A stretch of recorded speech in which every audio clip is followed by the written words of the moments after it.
चक्षुरुन्मिलितं येन तस्मै श्रीगुरुवे नमः। श्रीचैतन्यमनोभीष्टं स्थापितं येन भूतले स्वयं रूप कदा मह्यं ददाति सर्व स्वपदान्तिकं वन्देऽहं श्रीगुरुं श्रीयुतपदकमलं श्रीगुरुं वैष्णवांश्च श्रीरूप सागरजातं सहगण रघुनाथान्वितं तं सजीवं साद्वैतं सावधूतं परिधानसहित श्रीकृष्ण चैतन्यदेवं श्रीराधा कृष्णपादान् सहगण ललिता श्रीविशाखान्वितांश्च हे कृष्ण करुणा सिंधु दीनबंधु जगतपते गोपेश गोपिका कांत राधा कांत नमस्तुते तप्त कांचन गौरांगी राधे वृंदावनेश्वरी वृषभानुसुते देवी प्रणमामि हरिप्रिये वाञ्छाकल्पतरुभ्यश्च कृपा सिन्धुभ्यैव च पतितानां पावनेभ्यो वैष्णवेभ्यो नमो नमः। नमो विष्णुपादाय कृष्णप्रेष्ठाय भूतले श्रीमते भक्तिवेदान्त स्वामिनिति नामिने श्रीकृष्ण चैतन्य प्रभु नित्यानंद श्री अद्वैत गदाधर श्रीवासादि गौर भक्तवृंद हरे कृष्णा कृष्णा कृष्णा हरे हरे हरे राम राम राम हरे हरे हरे कृष्णा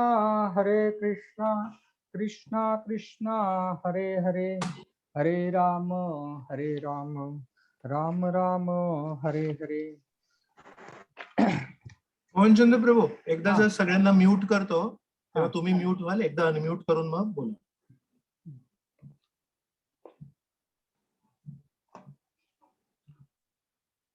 जस्ट स्वतःला अनम्यूट करायला लागेल.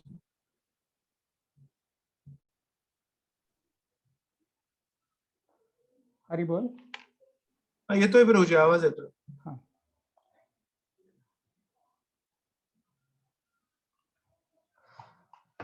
आज विशेष तिथीचा दिवस आहे, तो म्हणजे आज गुरुपौर्णिमा.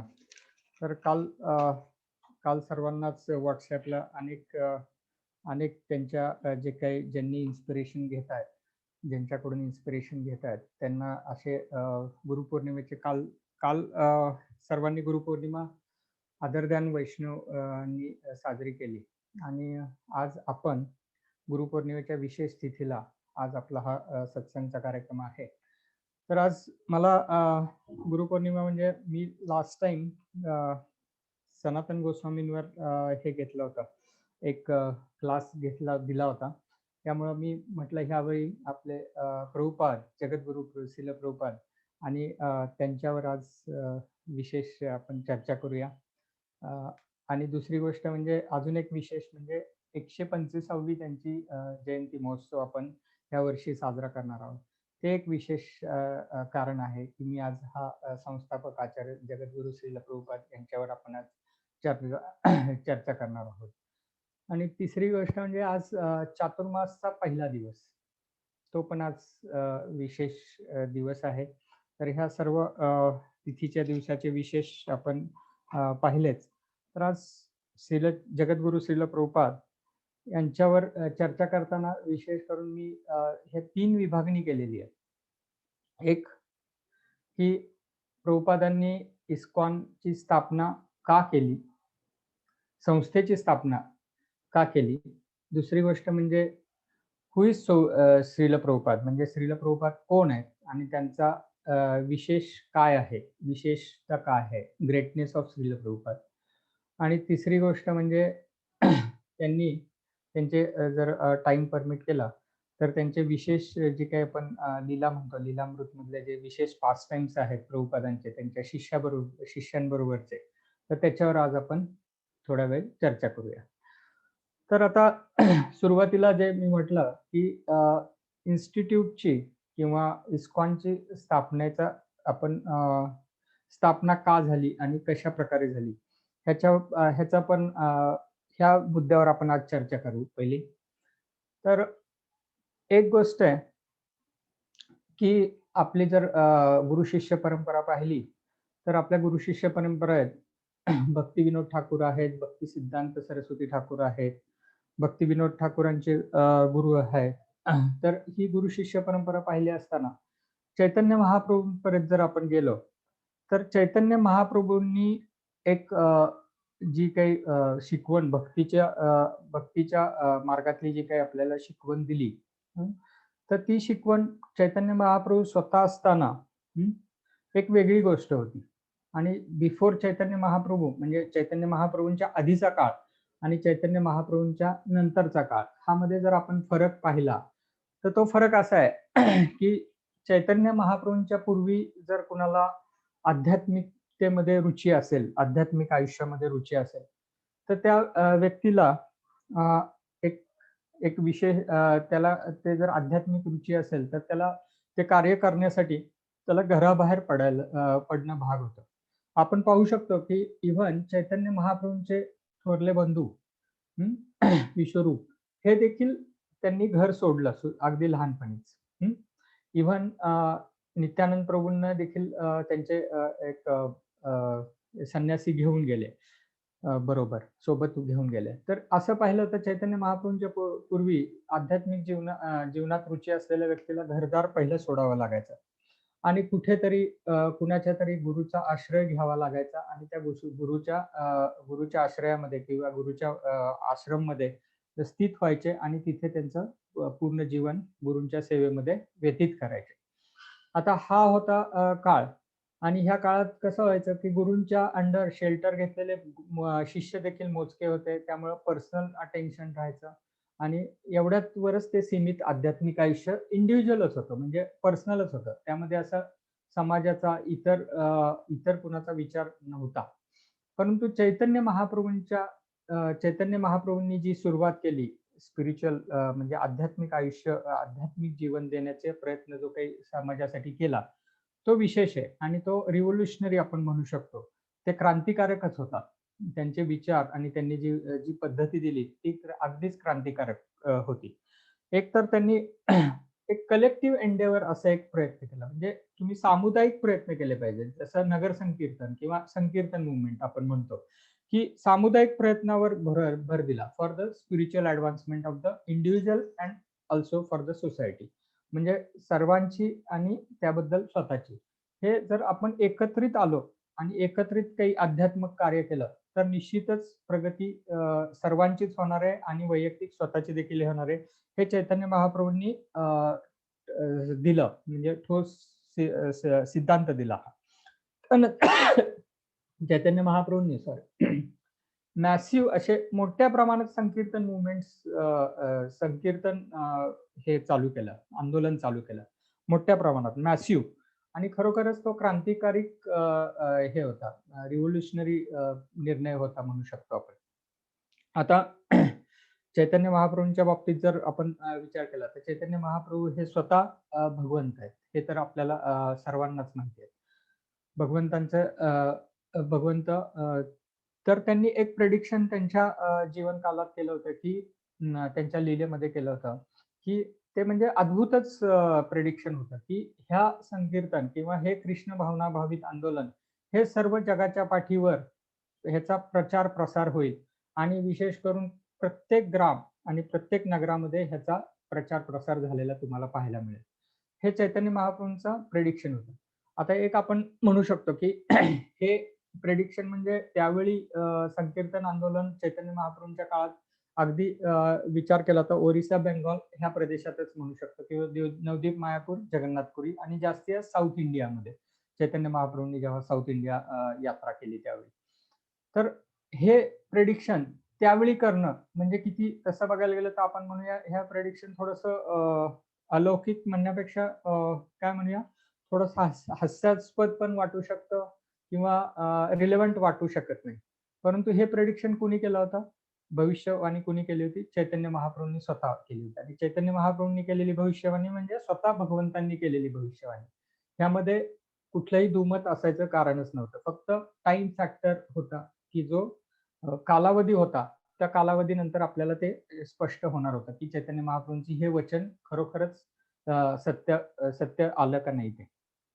तर आता हे आपण अजून एक उदाहरण पाहू शकतो.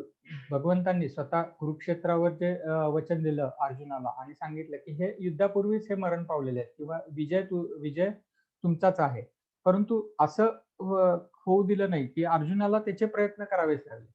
तसंच चैतन्य महाप्रभूंच्या नंतर देखील चैतन्य महाप्रभूंनी जरी हे भाकीत केलं होतं, की हे सर्व आंदोलन कृष्ण भावनाचं, हे सर्व नगरादिग्राम प्रचार होईल, प्रसार होईल. तरी देखील तुम्हाला आम्हाला प्रयत्न करणं आवश्यक होतं आणि ते प्रयत्न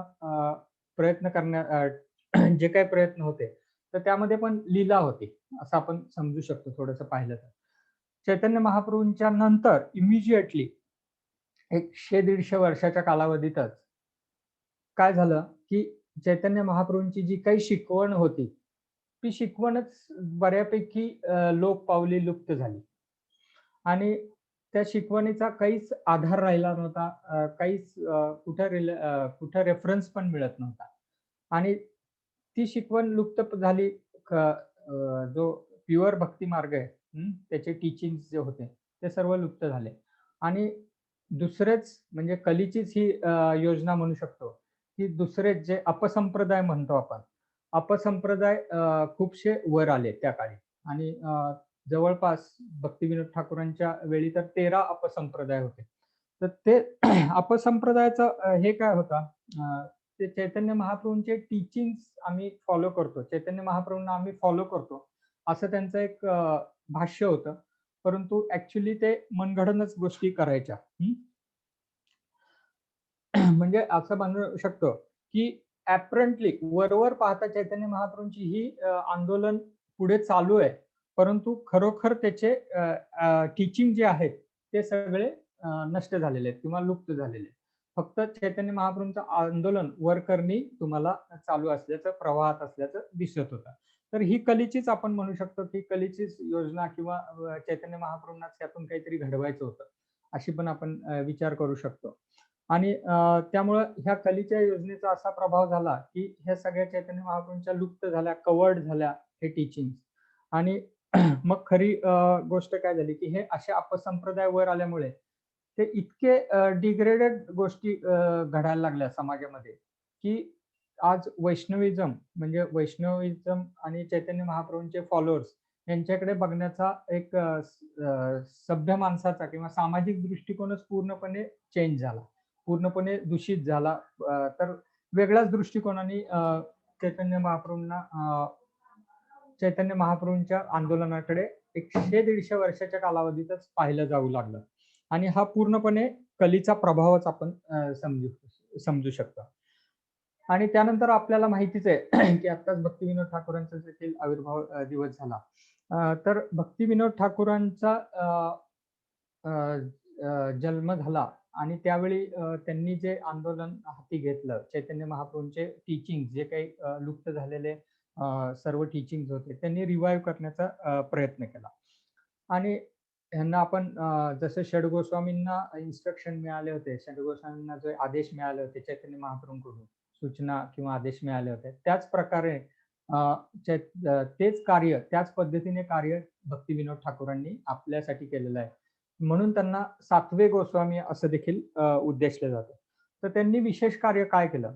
तर चैतन्य महाप्रभूंची जी काही शिकवण होती, इव्हन तुम्हाला जर माहित नसेल, तर चैतन्य चरितामृत ह्याचं देखील अधिकृत भाष्य लुप्त पावलं होतं. फक्त अगदी क्वचित 1-2 कॉपीजच म्हणू शकतो किंवा हे वृंदावन आणि मायापूर या ठिकाणी शिल्लक होते आणि ते देखील खूप साऱ्या प्रयत्नानंतर भक्तिविनोद ठाकूरांना ते मिळालं आणि भक्तिविनोद ठाकूरांनी मग त्याच्यावर स्वतःचं भाष्य केलं आणि ते पण ओडिसी लँग्वेजमध्ये होतं. तर त्याच्यावर मग भाष्य म्हणजे केलं आणि ते अमृत प्रवाह भाष्य असं लिखित आहे. भक्तिविनोद ठाकूरांचं चैतन्य चरितामृतची टीका, अमृत प्रवाह भाष्य. तर हे इतके चॅलेंजेस असताना एकीकडे चैतन्य महाप्रभूंची शिकवण कुठेही पाहायला नव्हती. अपसंप्रदायाचा जोर होता. सामाजिक दृष्टिकोन चैतन्य महाप्रभूंच्या आंदोलनाकडे बघण्याचा पूर्णपणे दृष्टिकोनच बदलला होता. एकदम खराब दृष्टिकोन झाला होता. हे असे सगळे चॅलेंजेस असताना भक्तिविनोद ठाकूरांनी ते स्वतःच्या कौशल्यावर म्हणूया किंवा एक साधनेच्या ह्याच्यावर त्यांनी ते रिवाईव्ह केलं सगळ्या गोष्टी. आणि दुसरी गोष्ट जे ह्या अपसंप्रदाय किंवा कलीचे जे चेले म्हणूया अपसंप्रदायाचे जे कार्य करत होते, त्यांनी काय केलं होतं की चैतन्य महाप्रभूंची जन्मस्थळी देखील एक वेगळ्या ठिकाणी त्यांनी दर्शवली होती आणि त्याच्या रिलेटेड ते मायापूर नवद्वीपचा परिसर ते आयडेंटिफाय होत होता. तर भक्तिविनोद ठाकूरांचं आपल्याला माहिती आहे की योगपीठ म्हणजे जन्मस्थळी जे काही आहे चैतन्य महाप्रभूंची ती देखील तिथे कुठे आहे नेमकी हे देखील भक्तिविनोद ठाकूरांनी त्याचं रेकग्नायझेशन केलं आणि ते आपल्या समोर प्रस्तुत केलं आणि त्याच्या रिलेटेड मग 9 जे आयलंड आहेत मायापूर नवद्वीपचे ते आयडेंटिफाय झाले. तर अशा रीतीने हे 7वे जे गोस्वामी आहेत भक्तिविनोद ठाकूरांनी ह्यांनी हे सगळं रिवाईव्ह केलं आणि हे सगळं आपल्या समोर यथास्वरूप प्रस्तुत केलं म्हणजे समाजासमोर प्रस्तुत केलं. तेव्हा कुठे रेकग्नायझेशन वैष्णविझम कडे बघण्याचा दृष्टिकोन बदलत चालला. आणि असं असताना म्हणजे आपण एक विचार करू शकतो की डिग्रेडेशन म्हणजे काय? तर डिग्रेडेशन स्पिरिच्युअल मुवमेंटचं डिग्रेडेशन किंवा स्पिरिच्युअलिटीचं डिग्रेडेशन म्हणजे काय? तर बेसिकली आपले टीचिंग जे आहेत तर किंवा धर्म हे 4 पिलरवर आपल्याला माहिती आहे की उभे आहेत. एक म्हणजे ट्रुथफुलनेस, क्लीनलीनेस, त्यानंतर तुमचं ऑस्टेरिटी अँड मर्सी. एक सत्यता, त्यानंतर शुचिर्भूत, मर्सी आणि एक तपश्चर्या ह्याच्यावर आधारित आहे. परंतु ह्या चारही जे काही पिलर्स आहेत तर हे अपसंप्रदायाच्या जे काम करणारे होते त्यांनी ह्या चारही पिलर्सला अगदी छेदलं आणि ह्यांचा प्रचार प्रसारामध्ये जे काही चैतन्य महाप्रभूंच्या शिकवणी थ्रू जस्टिफाय करायचे की ते मीट इटिंग देखील जस्टिफाय करायचे, इलिसिट सेक्स देखील म्हणजे व्याभिचार देखील जस्टिफाय करायचे, अशा सगळ्या गोष्टी ते जस्टिफाय करायचे. त्यामुळे निश्चितच एक सभ्यग्रस्त त्या शिकवणीकडे किंवा त्या लोकांकडे बघण्याचा दृष्टिकोनच पूर्णपणे वेगळा झाला होता. तर असं कार्य करत असतानाच भक्तिविनोद ठाकूरांना एक गोष्ट लक्षात आली की ही जी कृष्ण कॉन्शियस कृष्ण भावना भावित मुवमेंट आहे किंवा शिकवण आहे ती जर समाजाला सगळ्या सर्व व्यक्तींना सर्व जीवात्म्यांना जर पोचवायची असेल तर त्याला एक संस्थेची गरज आहे. ते एकट्या दुकट्याचं काम नाहीये आणि ती संस्था असणं खूप काळाची गरज आहे.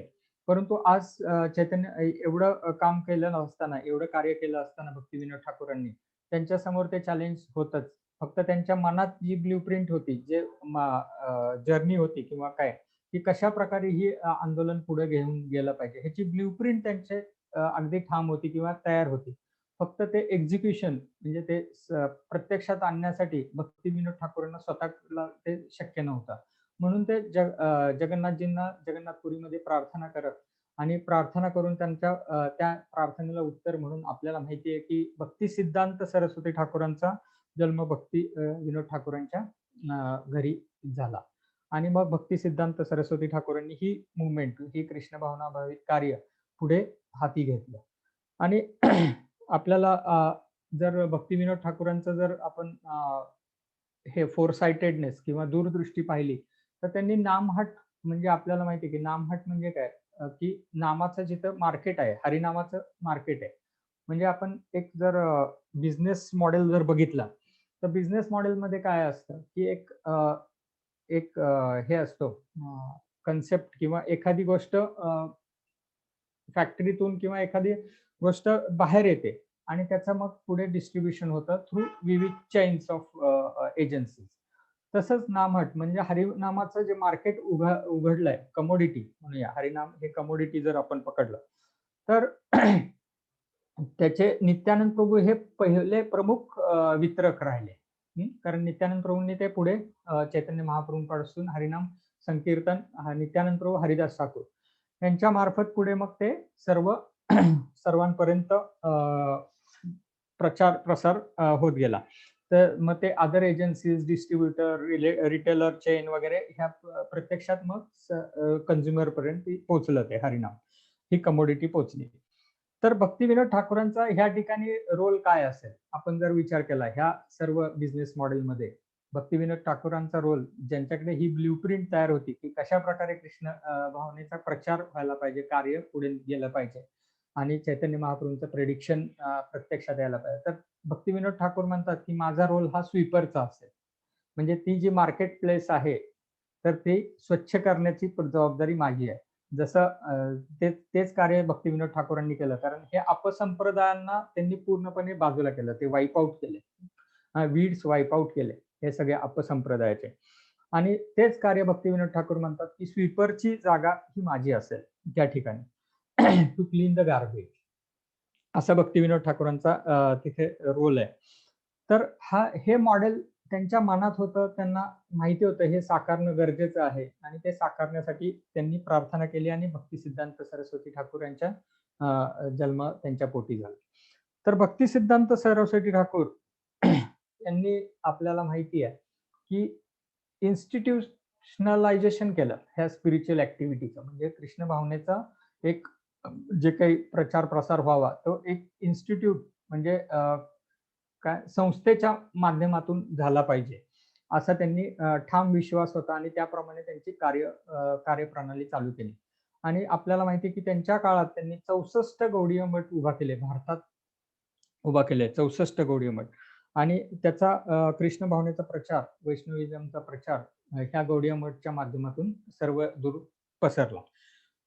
आता हे चॅलेंज जसं भक्ती सिद्धांत सरस्वती ठाकूरांनी हे चॅलेंज म्हणजे ही कार्यप्रणाली हाती घेतली, तर हे देखील आपल्याला माहिती असलं पाहिजे की ह्याची इन डेप्थ नॉलेज म्हणूया आपण, की भक्ती सिद्धांत सरस्वती ठाकूरांचे स्वतःचे भाऊ तर ह्या कार्यप्रणालीच्या विरुद्ध होते, म्हणजे इन्स्टिट्यूशनलायझेशनच्या विरुद्ध होते. कारण भक्ती सिद्धांत सरस्वती ठाकूरांनी आपल्याला म्हणजे कृष्ण ह्या गौडीय मठमध्ये त्यांनी शिक्षा प्रणालीवर भर दिला, शिक्षा परंपरेवर भर दिला.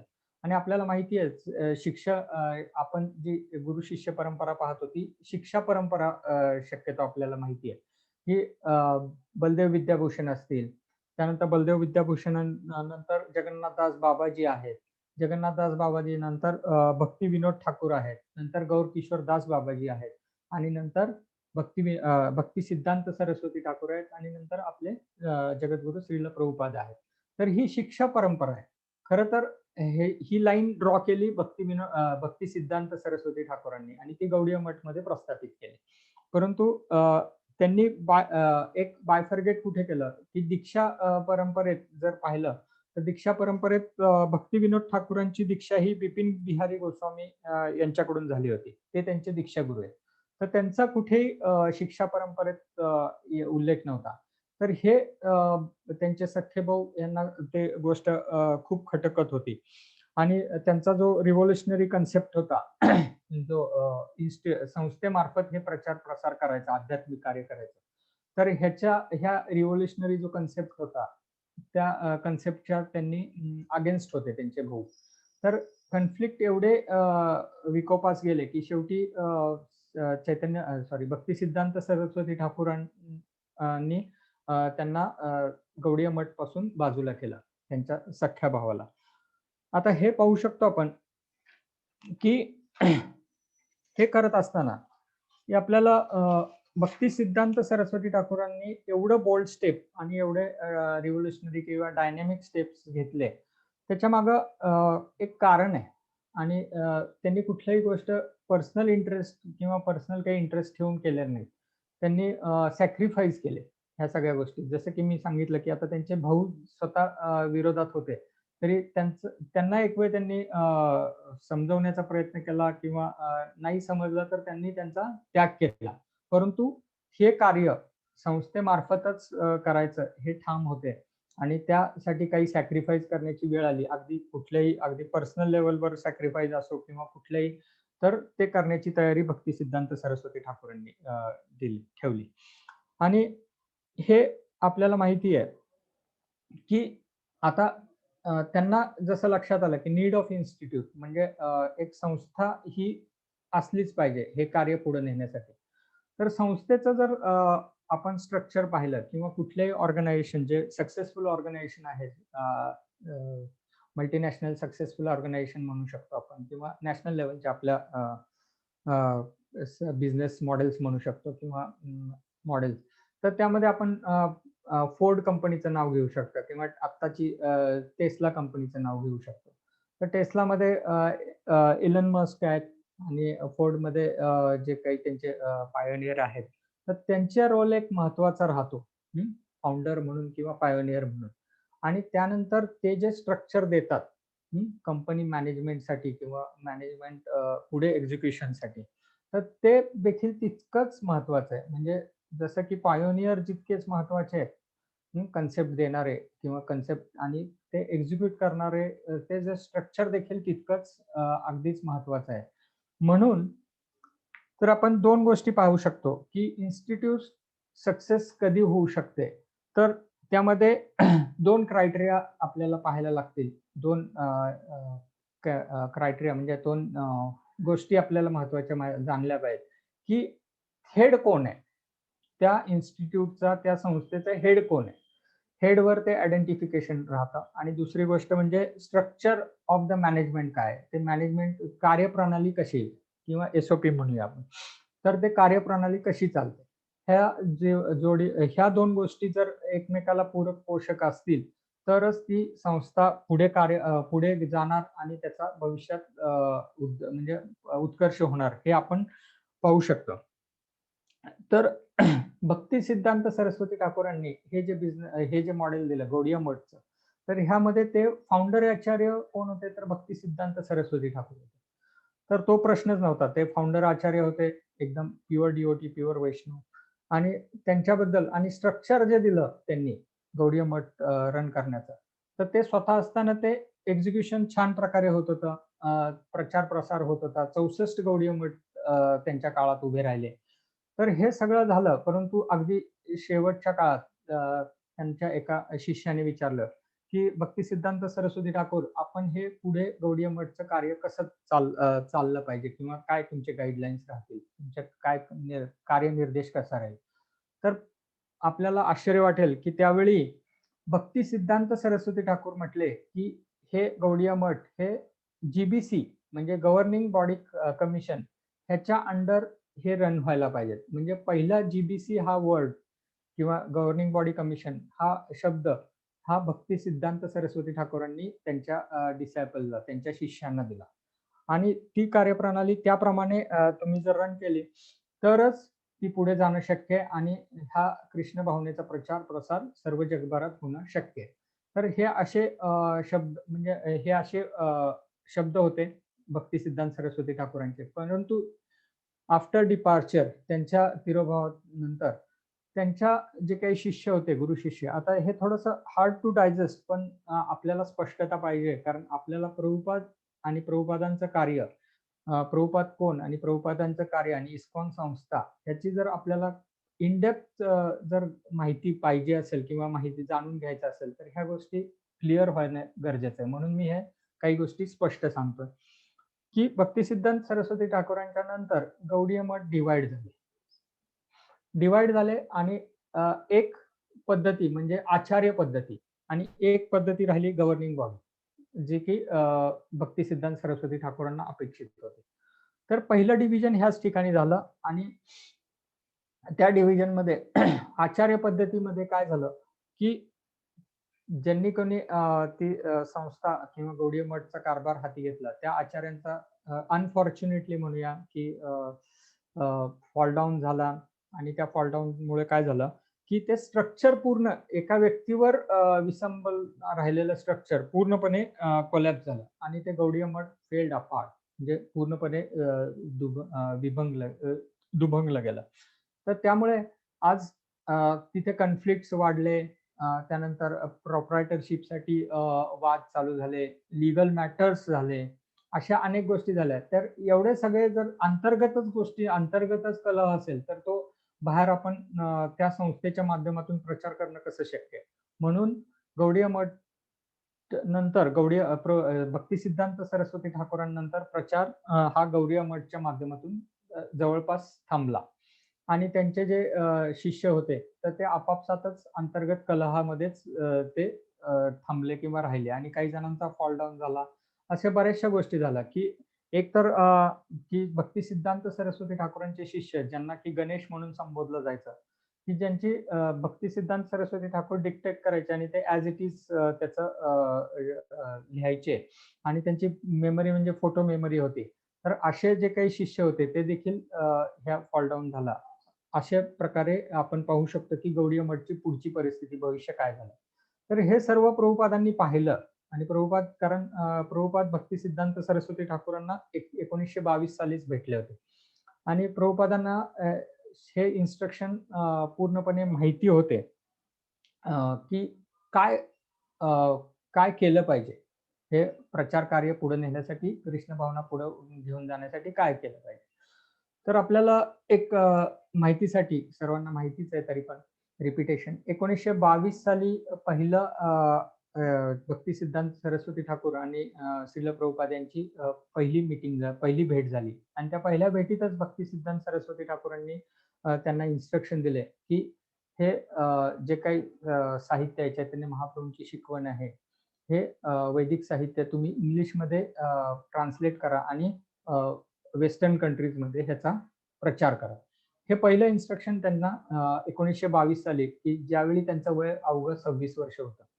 तर त्यावेळी श्रील प्रभुपादांना मिळालं आणि त्यानंतरची गोष्ट आहे की त्यावेळी ते श्रील प्रभुपाद गृहस्थी होते, त्यानंतर ते जॉबमध्ये होते, त्यांचा परिवार होता, त्यांची मुलं होती, हे सगळं होतं. पण आणि त्यांना ते इन्स्ट्रक्शन 1922 साली मिळाले. 1933 साली पुढच्या 10 वर्षानंतर त्यांना श्री भक्ती सिद्धांत सरस्वती ठाकूरांनी दीक्षा दिली आणि ह्या दरम्यानच्या काळात हेच इन्स्ट्रक्शन त्यांनी अगदी हृदयात कोरलं आणि त्यानंतर आपल्याला वेळ मिळावा, आपल्या प्रचारासाठी वेळ मिळावा, आपल्याला स्वतःचा पर्सनल टाइम मिळाला पाहिजे शास्त्राचा अभ्यासासाठी, लिखाणासाठी, म्हणून त्यांनी एक चांगला जॉब क्यूट केला, सोडला प्रभुपादांनी आणि बिझनेस स्वतःचा उभा करण्याचा प्रयत्न केला.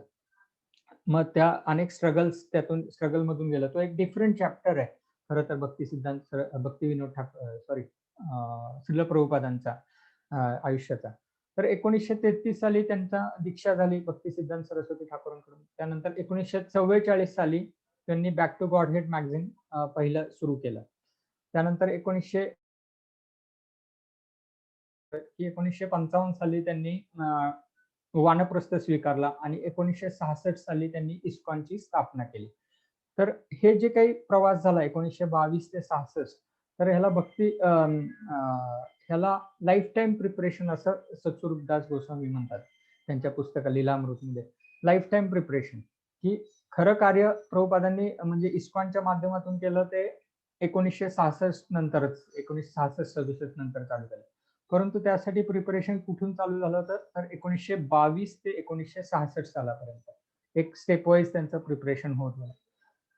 आणि आपल्याला हे माहिती पाहिजे की प्रथम जेव्हा श्रील प्रभुपादांनी इस्कॉन संस्थेचं स्थापना न्यूयॉर्कमध्ये केली, तर त्यामध्ये पहिलं त्यांनी काय केलं तर त्यांनी जी काही लिडरशिप आहे इस्कॉनची, त्याचं मॅनेजमेंट हे जीबीसी थ्रू केलं जाईल हे त्यांनी अगदी ठाम केलं. निश्चित त्यांच्या सगळं काही शिष्य होते भविष्यात शिष्य झालेले, त्यांना सगळ्यांना हे माहिती होतं की आपल्याला इस्कॉन संस्था पुढे किंवा इव्हन प्रभुपाद असताना देखील जीबीसी स्थापन करून स्वतः श्रील प्रभुपाद त्यांना गाईड करायचे, how to take decisions, how to go ahead, ह्या सगळ्या गोष्टी जीबीसी फॉर्म केलं प्रभुपाद असताना आणि प्रभुपादांनी ते एक्झिक्यूट पण केलं.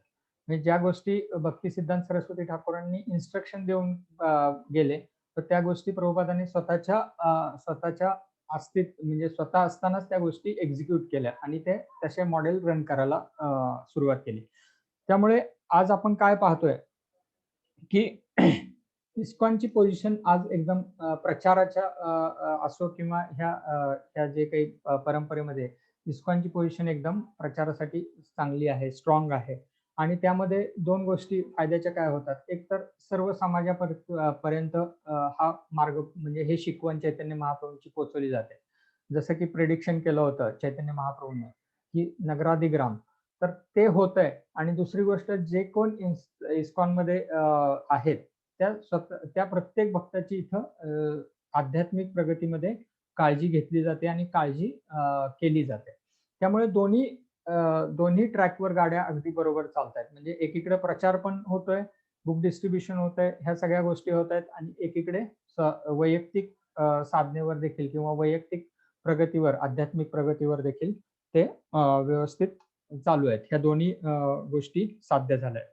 कारण एकच गोष्ट, की जीबीसी फॉर्म करून त्या अंडर प्रभुपादांनी हे सर्व कार्यप्रणाली चालू ठेवण्याचा प्रयत्न केला त्यांच्या काळात. आता आपण हे पाहू शकतो, की 2 गोष्टी मी आधी नमूद केल्या, की 2 गोष्टी, एक हेड ऑफ द इन्स्टिट्यूट आणि स्ट्रक्चर ऑफ द इन्स्टिट्यूट. तर आपण हेड ऑफ द इन्स्टिट्यूटवर आता आपण विचार करू. इस्कॉनचे हेड ऑफ द इन्स्टिट्यूट आपल्या समोर आपल्या सगळ्यांनाच माहिती आहे, की श्रील प्रभुपाद, फाउंडर आचार्य. फाउंडर आचार्य हा कन्सेप्ट हा फक्त संस्थेच्याच ठिकाणी येऊ शकतो.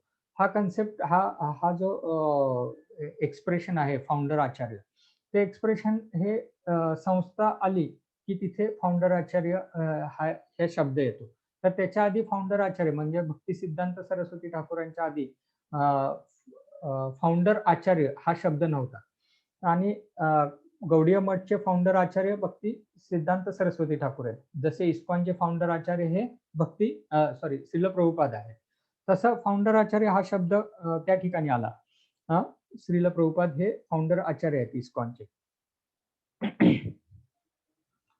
तर एक असा वेगळा दृष्टिकोन जर आपण घेतला, की फाउंडर आचार्य म्हणजे ही हायपोथेटिकल म्हणूया आपण, की एक काल्पनिक म्हणूया, की जर आपण इस्कॉनला फक्त गृहीत धरलं आणि इस्कॉनचे फाउंडर आचार्यांना अजिबातच गृहीत धरलं नाही, म्हणजे प्रभुपादांना अजिबातच त्या फाउंडेशनमध्ये कुठंच गृहीत धरलं नाही, फक्त ते फाउंडर आचार्य म्हणून गृहीत धरलं नाही, एक इस्कॉनचे सामान्य सदस्य म्हणून सर्वसामान्य सदस्य म्हणून गृहीत धरलं, तर ते तुम्हाला पिक्चर कसं वाटेल?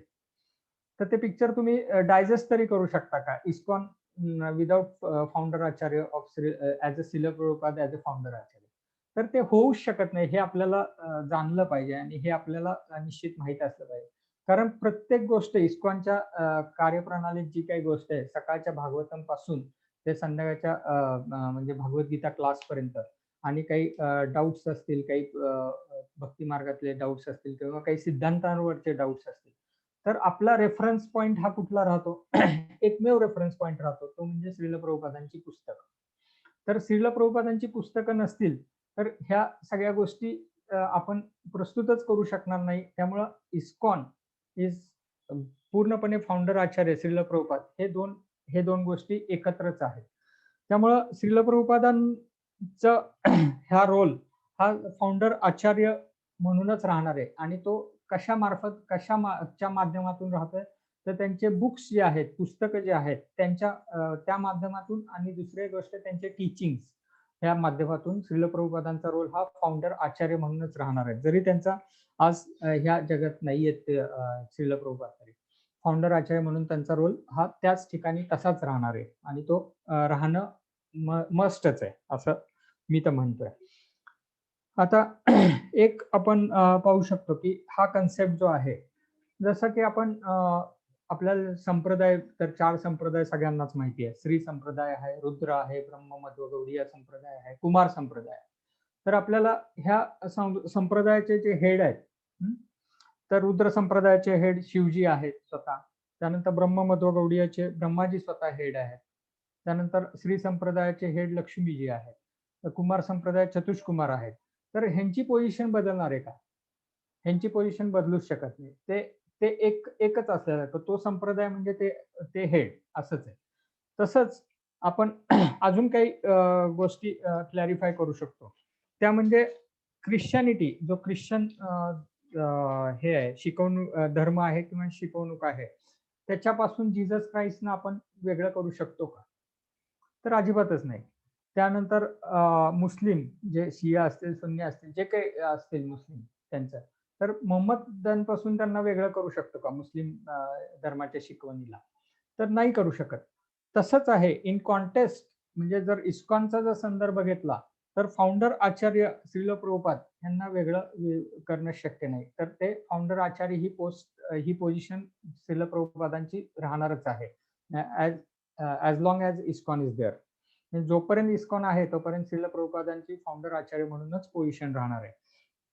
आता असं पण मी मगाशी नमूद केलं की भक्ती सिद्धांत सरस्वती ठाकूर हे गौडीय मठचे फाउंडर आचार्य आहेत आणि श्रील प्रभुपाद हे इस्कॉनचे फाउंडर आचार्य. पण श्रील प्रभुपाद आणि भक्ती सिद्धांत सरस्वती ठाकूरांचं नातं हे गुरु शिष्यांचं आहे. तर आपण असं का नाही म्हणू शकत की भक्ती सिद्धांत सरस्वती ठाकूर का नाहीत मग फाउंडर आचार्य? श्रील प्रभुपाद का फाउंडर आचार्य इस्कॉनचे?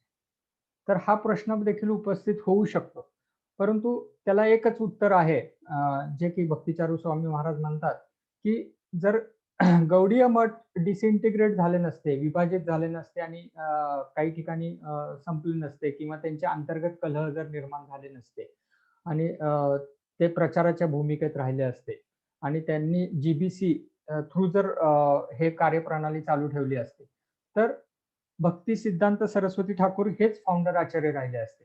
परंतु तसं झालं का? तसं झालं नाही. तर भक्ती सिद्धांत सरस्वती ठाकूरांच्या डिसायपलनी ती गोष्ट फॉलो केली नाही, म्हणून आज भक्ती सिद्धांत सरस्वती ठाकूर हे इस्कॉनचे फाउंडर आचार्य नाहीये. तर इस्कॉनचे फाउंडर आचार्य श्रील प्रभुपाद आहेत. तर आता एक गोष्ट म्हणजे असं इव्हन भक्तिचारू स्वामी महाराज म्हणतात की माझं त्याचा उद्देश असा नाही की भक्ती सिद्धांत सरस्वती ठाकूरांची पोझिशन त्यामुळे वर खाली होते, असं अजिबात नाहीये. तर ते गुरुस्थानी आहेत आणि परमगुरु आहेत आपले सर्वांचे. आणि इव्हन श्रील प्रभुपाद देखील जेव्हा न्यूयॉर्कमध्ये त्यांचे एक व्यासपूजेच्या वेळी असं म्हणतात की हे जे काही तुम्ही हिप्पीज जे त्यांना जॉईन झाले होते आणि प्रभुपादांना जे ह्या कार्यात मदत करत होते, तर ते ग्रेटफुल होते भक्ती सिद्धांत सरस्वती ठाकूरांच्या प्रती, गुरु महाराजांप्रती, की हे तुम्हीच पाठवलेले प्रतिनिधी आहेत, तुमचेच प्रतिनिधी आहेत जे की मला हेल्प करतायत, जे माझ्या तुमच्या इन्स्ट्रक्शन फॉलो करण्यामध्ये मला मदत करतायत. आणि ते always carry instruction in his heart, म्हणजे त्यांच्या हृदयात ते त्यांनी कोरले होते त्यांचे भक्ती सिद्धांत सरस्वती ठाकूरांचे इन्स्ट्रक्शन. त्यामुळे ती पोझिशन वर खाली होत नाहीये. पण जेव्हा इस्कॉन येतं त्यावेळी श्रील प्रभुपाद फाउंडर आचार्य आणि गौडीय मठ असेल त्यावेळी भक्ती सिद्धांत सरस्वती ठाकूर फाउंडर आचार्य. आणि आपण जर हे देखील विचार केला, जर असा विचार केला की भक्ती सिद्धांत सरस्वती ठाकूर ऍक्सेप्ट केलं की फाउंडर आचार्य म्हणून ऍक्सेप्ट केलं आणि इस्कॉन मध्ये गौडीय मठ ची जी जर मर्ज झाले, तर काय परिस्थिती निर्माण होईल आज आपण पाहू शकतो का? कारण श्रील प्रभुपाद हे त्यांच्या ते बाकीचे जे डिसायपल आहेत त्यांचे गुरुबंधूच आहेत. तर श्रील प्रभुपादांची शिकवण थोडीशी जरी ते प्रिन्सिपली सेम असले तरी शिकवण थोडीशी बाजूला जाऊ शकते. त्यानंतर काही गोष्टी आपल्याला इव्हन मी तर म्हणेन की अर्थात हा मुद्दा मी ऐकला नाही, पण मी माझा सांगतो की 64 माळा करण्यापर्यंत आपली तयारी करावी लागेल आपल्याला. तर कदाचित ते आजच्या युगासाठी अशक्य होण्याची गोष्ट आहे. तर हे सगळे गोष्टी आहेत, म्हणून हे दोन गोष्टी वेगळ्या आहेत. एक इन्स्टिट्यूट लेवलला फाउंडर आचार्य म्हणून वेगळे आहेत, परंतु गुरु शिष्यामध्ये ती एक वेगळी परिस्थिती आहे. आता आपण श्री संप्रदायाचा विषय मगाशी निघाला. श्री संप्रदायामध्ये लक्ष्मी जरी हेड असल्या तरी पण ते हा परत एकदा रिवाईव्ह कुणी केलं श्री संप्रदायाची शिकवण, तर ती रिवाईव्ह केली रामानुजाचार्यांनी. जवळपास 1300 वर्षापूर्वी ते रिवाईव्ह केली आणि म्हणून ते रामानुजाचार्यांना देखील एक फाउंडर आचार्य म्हणून तिथं श्री संप्रदाय म्हणून समजलं जातं. इव्हन माधवाचार्य देखील जे काही आदर संप्रदायाची आहे, माधवाचार्य म्हणजे ब्रह्मगौडीय, तर त्या संप्रदायात माधवाचार्य आहेत. त्यानंतर बाकी जे संप्रदाय आहेत, निंबाळकाचार्य हे आणि विष्णू स्वामी हे दोन जे संप्रदाय कुमार आणि रुद्र संप्रदाय, तर ह्या संप्रदायाचे ते आचार्य आहेत. तर अशा गोष्टी आपल्याला आतापर्यंत लक्षात आल्या, की 2 गोष्टी महत्त्वाच्या लक्षात आल्या, की जर आपल्याला ह्या सर्व चैतन्य महाप्रभूंची जे काही प्रिडिक्शन आहे ते पुढे न्यायचं असेल आणि प्रसार करायचा असेल कृष्ण भावनेचा, तर तो संस्थेच्या माध्यमातूनच होणं आवश्यक आहे. इंडिपेंडेंटली स्वतःच्या मर्जीने किंवा स्वतःच्या काही व्हिम्सिकल आयडियाजने करणं अशक्य आहे आणि चुकीचं पण आहे आणि ते होऊ शकणार नाही हे आपण आज उदाहरणासहित स्पष्ट झालेलं आहे, की जशी गौडीय मठची परिस्थिती होती. तर आणि त्यानंतर ते जे काही स्वतः जे कार्य करतायत किंवा स्वतः जे असोसिएट आहेत त्या संस्थेची, तर त्यांची देखील स्पिरिच्युअल लाईफ, आध्यात्मिक प्रगती ही देखील संस्थेत असेल. संस्थेच्या बाहेर राहून त्यांची आध्यात्मिक प्रगती होणं शक्य नाही. तर हे आपण पाहू शकतो, की हे सगळं कलेक्टिव्ह आहे. म्हणजे एक की हे इंडिपेंडेंटली करणं शक्य नाही. एवढं मोठं कार्य हरक्युलियन टास्क आहे हा. विश्वात प्रचार करायचा आहे. हे हरक्युलियन टास्क आपल्याला कलेक्टिव्हली सर्वांच्याच एकत्र येऊन करणं गरजेचं आहे. हे आज आपल्याला ह्या सर्व गोष्टीवरून डिस्कशनवरून आपल्याला माहिती असलं पाहिजे आणि झालं असेल कदाचित.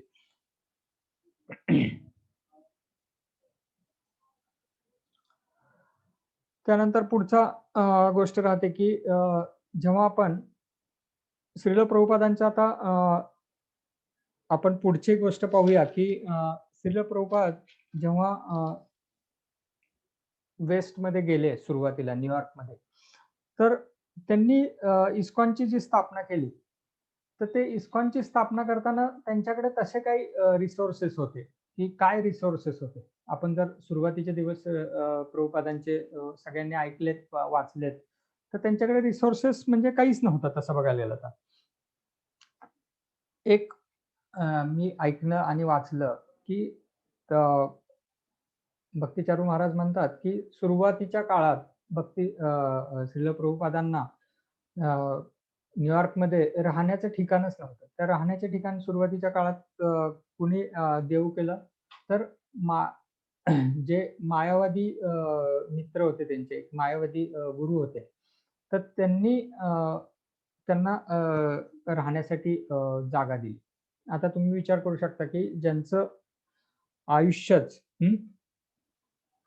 मायावादी मायावादाचं खंडन करण्यात ज्यांचं लिखाण आणि ज्यांचा प्रचार होता श्रील प्रभुपादांचा, त्यांच्या ठिकाणी त्यांना आश्रय घ्यावा लागला सुरुवातीला.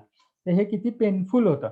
परंतु ती गोष्ट त्यांनी ॲक्सेप्ट केली. म्हणजे ते रेसिडेन्स म्हणजे राहण्याचं ठिकाण ॲक्सेप्ट केलं. परंतु त्यांचे प्रिन्सिपल्स ॲक्सेप्ट केले नाही. रादर ओपनली ते त्यांना चॅलेंज करायचे काही गोष्टी आणि त्यांचे रिलेशनशिप जरी मित्रत्वाचे होते, तरी ते ह्या गोष्टीमध्ये तत्वज्ञानामध्ये ते कधी कॉन्फ्लिक्ट व्हायचे किंवा श्रील प्रभुपाद त्यांची मतं ठामपणे सांगायचे. तर ह्या गोष्टी पाहिल्या असता तर त्यांना थोड्या दिवसांनी त्या मित्रांनी त्यांना म्हटलं, की आता तुम्ही अगदी हंबली किंवा जेंटली सांगितलं, की तुम्ही हे ठिकाण तुम्ही राहण्याचं सोडा. तिथून प्रभुपाद बाहेर पडले आणि प्रभुपादांनी म्हणजे हा इनिशियल स्ट्रगल आहे इस्कॉनचा. इस्कॉन अजून स्थापन नव्हतं केलं प्रभुपादांनी, पण सुरुवातीचे काळ आहे. तर त्यानंतर प्रभुपादांनी हिप्पीज बरोबर हिप्पीज कल्चर आपल्याला थोडक्यात सांगायचं, तर हिप्पीज बरोबर एका अपार्टमेंट शेअर करतात प्रभुपाद. आता हिप्पीज कल्चर म्हणजे हिप्पीज लोक म्हणजे त्यांची राहण्याची एक राहणीमानच त्यांनी स्वतःचं वेगळं केलेलं. त्यांना त्यांचं नॉर्मल आयुष्य किंवा नॉर्मल जी काही चाकोरी होती, ती त्यांना अमेरिकन जे त्यांचे पेरेंट्स किंवा जे त्यांचे वडीलधारे होते, त्यांना ते फॉलो करण्याचं अजिबात हे ठेवत नव्हते. अजिबात फॉलो करायचं असं ठरवलेलं नव्हतं. ते ते त्यांना मग ते त्यांच्या म्हणजे स्वैर आयुष्य, स्वतंत्र स्वैर, कुणाचंही बंधन नाही, अशा प्रकारचं आयुष्य पूर्णपणे काय नशापान करणे, व्यभिचार करणे, ह्या सगळ्या गोष्टी 4 जे रेग्युलेटिव्ह प्रिन्सिपल आहे, ते रेग्युलरली आणि एव्हरीडे त्यांच्याकडून ते उल्लंघन व्हायचं. हे असे कल्चर होतं आणि त्यांना स्वातंत्र्य पाहिजे असतं, त्यांना कुठल्याही गव्हर्नमेंटचे बाइंडिंग नको होते, कुणाचेच रूल्स रेग्युलेशन नको होते. अशा अशा व्यक्तीबरोबर त्यांनी रूम शेअर केली. आणि जे श्रील प्रभुपाद की वैष्णव, इंडियन कल्चर, त्यानंतर एक भक्ती सिद्धांत सरस्वती ठाकूरांचे वरिष्ठ शिष्य, संन्यासी, ह्या ह्या स्ट्रेचरचे व्यक्ती आणि कुणासोबत त्यांनी आज ऍक्सेप्ट केलं अपार्टमेंट किंवा शेअर केलं, तर हिप्पीज, ज्यांच्यामध्ये कल्चरल डिफरन्स हा कुठं म्हणजे कल्चरली कुठंच ते मॅच होण्यासारखी गोष्ट नव्हती. Almost opposite to each other अशी गोष्ट होती. की हिपीज म्हणजे त्यांचं कल्चर म्हणजे ते 30 वयाच्या पुढच्या व्यक्तींना ते स्वीकारायचेच नाही. त्यांचे आयडियालॉजी किंवा त्यांचे काही विचार हे त्यांच्या दृष्टीने म्हणजे गैरगुजरे होते. तर 30 वर्षाच्या वय आणि प्रभुपादांचं वय होतं ऑलमोस्ट 70 वर्ष. तर ह्या हिप्पीज बरोबर ते असोसिएट केले. मग त्या हिप्पीजनी एक दिवशी प्रभुपादांबरोबर थोडे काळ राहिल्यामुळे त्यांना थोडं कल्चरल एलिव्हेशन म्हणूया आपण, थोडंसं एक जेंटलमन सारखं बिहेवियर तयार झालं. परंतु ते काही काळच टिकलं. त्यानंतर परत एकदा नशेच्या प्रभावाखाली प्रभुपादांना त्यांनी म्हणजे त्या तिथून बाहेर हाकललं. तर अशा परिस्थितीत प्रभुपाद तिथं न्यूयॉर्कमध्ये होते. आणि न्यूयॉर्कमध्ये मग तिथून बाहेर पडल्यानंतर प्रभुपाद आपल्याला माहिती आहे की 22 सेकंड ॲव्हेन्यू या ठिकाणी ते थांबतात. स्मॉल म्हणजे एक छोटीशी जागा आहे त्या ठिकाणी, बावरी. आणि हे प्रभुपाद मग काय करतात तिथे? ते इस्कॉनची स्थापना करतात. ह्या गोष्टी तर आल्याच. पण प्रभुपाद आपल्या स्वतःच्या डायरीत लिहितात प्रभुपाद, की तिथे ते प्रोग्राम चालू करतात. आणि प्रभुपाद स्वतः सुरुवातीच्या डायरीत लिहितात, की आज 2 व्यक्ती, 2 हिप्पीज आले होते आणि कदाचित त्यांना तो कार्यक्रम लेक्चर प्रवचनाचं काही समजलं असेल नाही माहीत नाही. परंतु त्यांनी प्रसाद ॲप्रिशिएट केला असं दिसतंय एकंदरीत. तर आपण पाहू शकतो, की 2 व्यक्ती प्रवचनाला आले तर आपण अटरली फेल्युअर म्हणू शकतो, की आपण ते डायजेस्टच करू शकत नाही प्रोग्राम. जे काही प्रोग्राम रन करतात किंवा इव्हेंट करतात त्यांच्यासाठी तो फेल्युअरच म्हणू शकतो. परंतु प्रभुपादांनी तसं कधीच तो दृष्टिकोन पाहिला नाही, की आज 2 व्यक्ती आले आणि त्यांना प्रसाद ॲप्रिशिएट झाला. हे ते त्यांच्या डायरीत नोंद करतात. तर हे असं प्रभुपादांनी पुढे कार्य नेलं. आणि असं काही नाही की प्रभुपादांनी तिथे न्यूयॉर्कमध्ये प्रचार सुरू केला असताना त्यांनी अगदी हिप्पीज लोकांनाच प्रीचिंग सुरुवात केली असं नाहीये सुरुवातीला. तर प्रभुपादांनी तिथले जे काही इलाइट क्लास आहे किंवा अमेरिकन उच्चभ्रू लोक आहेत, तर त्यांच्यामध्ये टॅप करण्याचा प्रयत्न केला, कृष्ण भावनेचा प्रचार करण्याचा प्रयत्न केला. परंतु त्यांच्या एक लक्षात आलं की हे त्यांना ऍक्सेप्ट करत नाहीयेत, की ऍक्सेप्ट होत नाहीये. तर मग प्रभुपाद तिथून खाली उतरले असे. आणि शेवटी हिप्पीज लोकांमध्येच त्यांनी सुरुवात केली प्रचार करायला. आणि खरोखरच तिथे मिरॅकल आपल्याला पाहू शकतो, की त्या ठिकाणी मिरॅकल झालं आणि प्रभुपादांना काही तरुण मुलं-मुली सरेंडर झाले आणि तिथून पुढे त्या त्यांना सोबत घेऊन इस्कॉनची स्थापना केली आणि प्रभुपादांनी त्यांना एम्पॉवर केलं, प्रीचिंग मूव्हमेंट पुढे नेली. आणि आज आपण जे काही पाहतोय इस्कॉन, ते प्रभुपाद आणि त्यांचे वरिष्ठ भक्त जे काही पूर्वी त्यांच्या संपर्कात होते, तर त्यांच्या माध्यमातून आज आपण इथपर्यंत पाहतोय सगळ्या गोष्टी.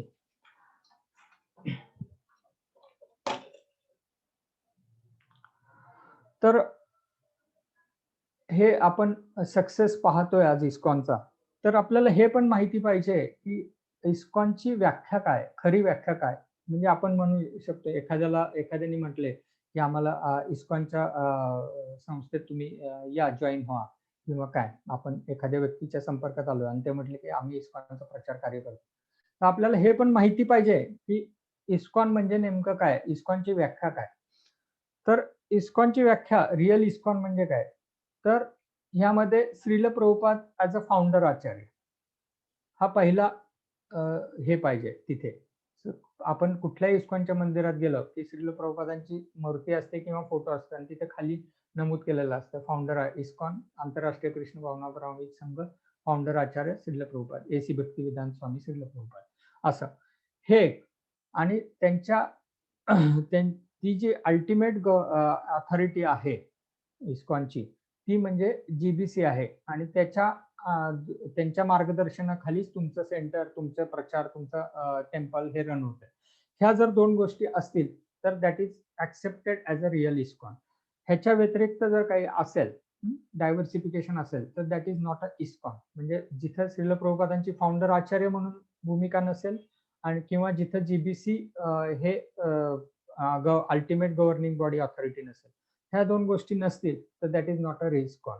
मग आपल्याला हे पण माहिती पाहिजे इस्कॉन म्हणजे काय, आंतरराष्ट्रीय कृष्ण भावना भाविक संघ म्हणजे काय. तर आपण हे पण पाहू शकतो की आज हे जे काही इस्कॉनची म्हणजे उज्ज्वल भविष्य आपण पाहू शकतो की प्रभुपादांनंतर प्रभुपाद नोव्हेंबर 1977 साली त्यांचा तिरोभाव ह्या जगातून गेले. तर तिथून पुढे देखील आज इस्कॉन आज इतके वर्ष झाले जवळपास ते 23 हे आता 20 असे 40-45 वर्षाचा कालावधीत इस्कॉन फ्लरिश झालं. इस्कॉनचे प्रभुपादांच्या वेळी 108 मंदिरं होती इस्कॉनची. आज जवळपास 650 मंदिर आणि सेंटर असतील जगभरात. आणि अनेक प्रभुपादांच्या वेळी 10,000 शिष्य होते. आता कदाचित लाखो संख्या असेल. तर हे एकमेव द्वितीय स्पिरिच्युअल ऑर्गनायझेशन आहे की जी आध्यात्मिक संस्था की जी त्यांचे फाउंडर आचार्य निघून गेल्यानंतर देखील एवढी फ्लरिश झाली. तर त्याचं कारणच आहे मी मगाशी म्हटल्याप्रमाणे की त्याचं स्ट्रक्चर मॅनेजिंग स्ट्रक्चर जे आहे ते देखील तितकंच महत्वाचं आहे. म्हणजे फाउंडर आचार्यांची पोझिशन जितकी महत्वाची आहे तितकीच एक स्ट्रक्चरला महत्व आहे. आणि ते स्ट्रक्चर प्रभुपादांनी दिलेल्या संकेतानुसार किंवा जे काही नियम दिले होते, जी काही डायरेक्शन दिले होते त्याप्रमाणे जीबीसी फॉलो करतं. आणि त्यामुळे आज आपण हे इस्कॉनचं पिक्चर आज आपल्याला उज्ज्वल भविष्य पाहतोय. आणि आज त्याच्या माध्यमातून कितीतरी जीव ह्या संस्थेची संलग्न येतात आणि श्रील प्रभुपादांच्या चरणांचा आश्रय घेतात. तर ही एकमेव गोष्ट आहे हे आपण पाहू शकतो. आज आपण कितीतरी स्पिरिच्युअल ऑर्गनायझेशन पाहिल्या. उदाहरणार्थ पाहू शकतो आज रजनीश ओशो त्यांची संस्था. तर त्याचा पुढचं फाउंडर आचार्य म्हणजे त्यांचे जे काही गुरु होते ते निघून गेल्यानंतर पुढे त्या संस्था लयास म्हणजे त्यांच्या संस्थेचा पुढे काही हे झालं नाही, उत्कर्ष झाला नाही. संस्था संपल्या त्या ठिकाणी. तर जीबीसी हे जे काय आहे तर जीबीसी देखील गव्हर्निंग बॉडी कमिशन ह्यामध्ये जे काही त्यांचे शिष्यगण आहेत प्रभुपादांचे आणि ते देखील trying there hard to establish the ISKCON.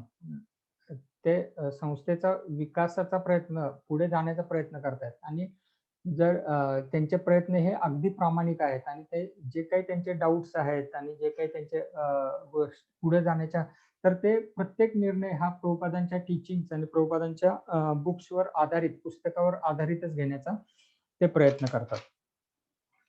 आता हे झालं संस्थेचं स्ट्रक्चर बद्दल.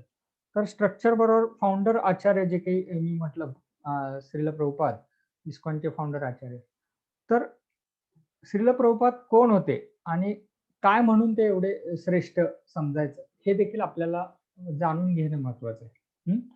आणि कोण होते, काय का त्यांना एवढे सरेंडर झाले, काय एवढं आपण त्यांना महत्व दिलं पाहिजे, महत्व देत आहे इस्कॉन मध्ये, हे आपल्याला खूप गरजेचं आहे जाणून घेणं.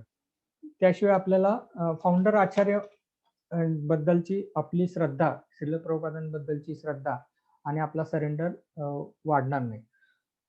तर आपण पाहू शकतो की कुठल्याही ग्रेट पर्सनॅलिटीज, कुठल्याही ज्यांनी एक अद्वितीय कार्य केलं, अद्वितीय व्यक्ती आहे की त्यांना का रेकग्नाइज केलं जातं. उदाहरणार्थ शिवाजी महाराजांना का आपण एक वेगळं स्थान आहे आपल्या ह्याच्यामध्ये, तर कारण त्यांचं कार्य आहे तसं. तर त्या कार्याचे अचिव्हमेंट्स म्हणूया आपण त्या, तर त्या व्यक्तीची अचिव्हमेंट्स काय आहेत त्याच्यावरच आज ती पर्सनॅलिटी ठरते. म्हणजे तर आत्ताच्या काळातला वेगळं डिजिटल जर तुम्हाला फॉलोअर्स किती आहेत, इंस्टाग्रामला किती आहेत, फेसबुकला किती आहेत, हे सगळं वेगळं आहे. परंतु पूर्वीच्या ज्यावेळी प्रभुपादांनी इस्कॉन स्थापन केले तर त्यावेळी त्यांच्या अचिव्हमेंट्स वर लक्ष केंद्रित केलं जायचे. आणि आपण हे पाहू शकतो की तर त्यांच्या बघितल्या अचिव्हमेंट्स श्रील प्रभुपादांच्या, तर त्या अचिव्हमेंट्स अशा होत्या की त्यावेळीचं जे मॅगझिन होतं न्यूयॉर्क मधलं एक प्रतिष्ठित किंवा अगदी रेकग्नाइज मॅगझिन की ज्यांनी 70 वर्षाच्या काळानंतर कुणी काही जर बिझनेस मॉडेल किंवा जे काही संस्था उभी केली आणि फ्लरिश केली, तर त्यामध्ये प्रभुपादांचा नामोल्लेख आला होता आणि इस्कॉन संस्थेचा हे आलं होतं, चर्चा झाली होती. तर अशा अशा रीतीने आपण विचार देखील करू शकत नाही, की श्रील प्रभुपादांनी इन्स्ट्रक्शन घेतले 1922 साली आणि त्याचं प्रचार कार्य सुरू केली 1967 साली आणि वयाच्या 70व्या वर्षी त्यांची कार्य सुरू केली. तर अवघ्या तसं बघायला गेलं तर 1966-67 ते प्रभुपादांचा तिरोभाव 1977, म्हणजे जवळपास 10 वर्षाचा कालावधी जास्तीत जास्त मिळाला इस्कॉन स्थापनेपासून इस्कॉन पुढे जाण्यापर्यंत. तर त्या 10 वर्षात कालावधीत आपण पाहू शकतो, की काय प्रभुपादांनी केलं नाही. पुस्तकं, त्याचं ट्रान्सलेशन, त्याचं छपाई, त्यानंतर त्याचं डिस्ट्रिब्युशन, त्यानंतर शिष्य, त्यांच्याशी पत्रव्यवहार, त्यांचा गाईडन्स, इव्हन शिष्यांचे काही लग्न, त्यानंतर 108 मंदिरं, त्यानंतर जगभरात 12 वेळा त्यांची जगाला प्रदक्षिणा झाली. हे सगळे करून त्यांनी 10 वर्षाच्या कालावधीत अवघं हे साध्य केलं. नंतर हे साध्य करताना त्यांच्या मागं काय होतं? त्यांच्या मागं सुरुवातीला तर आपण पाहू शकतो, की हिप्पीजच होते फक्त. अगदी युथ आणि ते हिप्पीज देखील त्यांचं कल्चर मी मगाशी सांगितलं तसं. तर हे कल्चरच्या व्यक्तींना घेऊन 70 वर्षाचा व्यक्ती ही संस्था स्थापन काय करतो आणि त्याचं उत्कर्ष करतो. म्हणजे हे हे अचंबित करण्यासारखं आहे किंवा आपल्याला देखील तो प्रवास जर एकदम एकदम हे करण्यासारखा आहे. अलौकिक प्रवास म्हणू शकतो. तो प्रवास आहे. आणि तर हे असे आपले प्रभुपाद, की ज्या प्रभुपादांचा ग्रेटनेस आपण काय काय वर्णन करणार? काय वर्णन करू शकतो?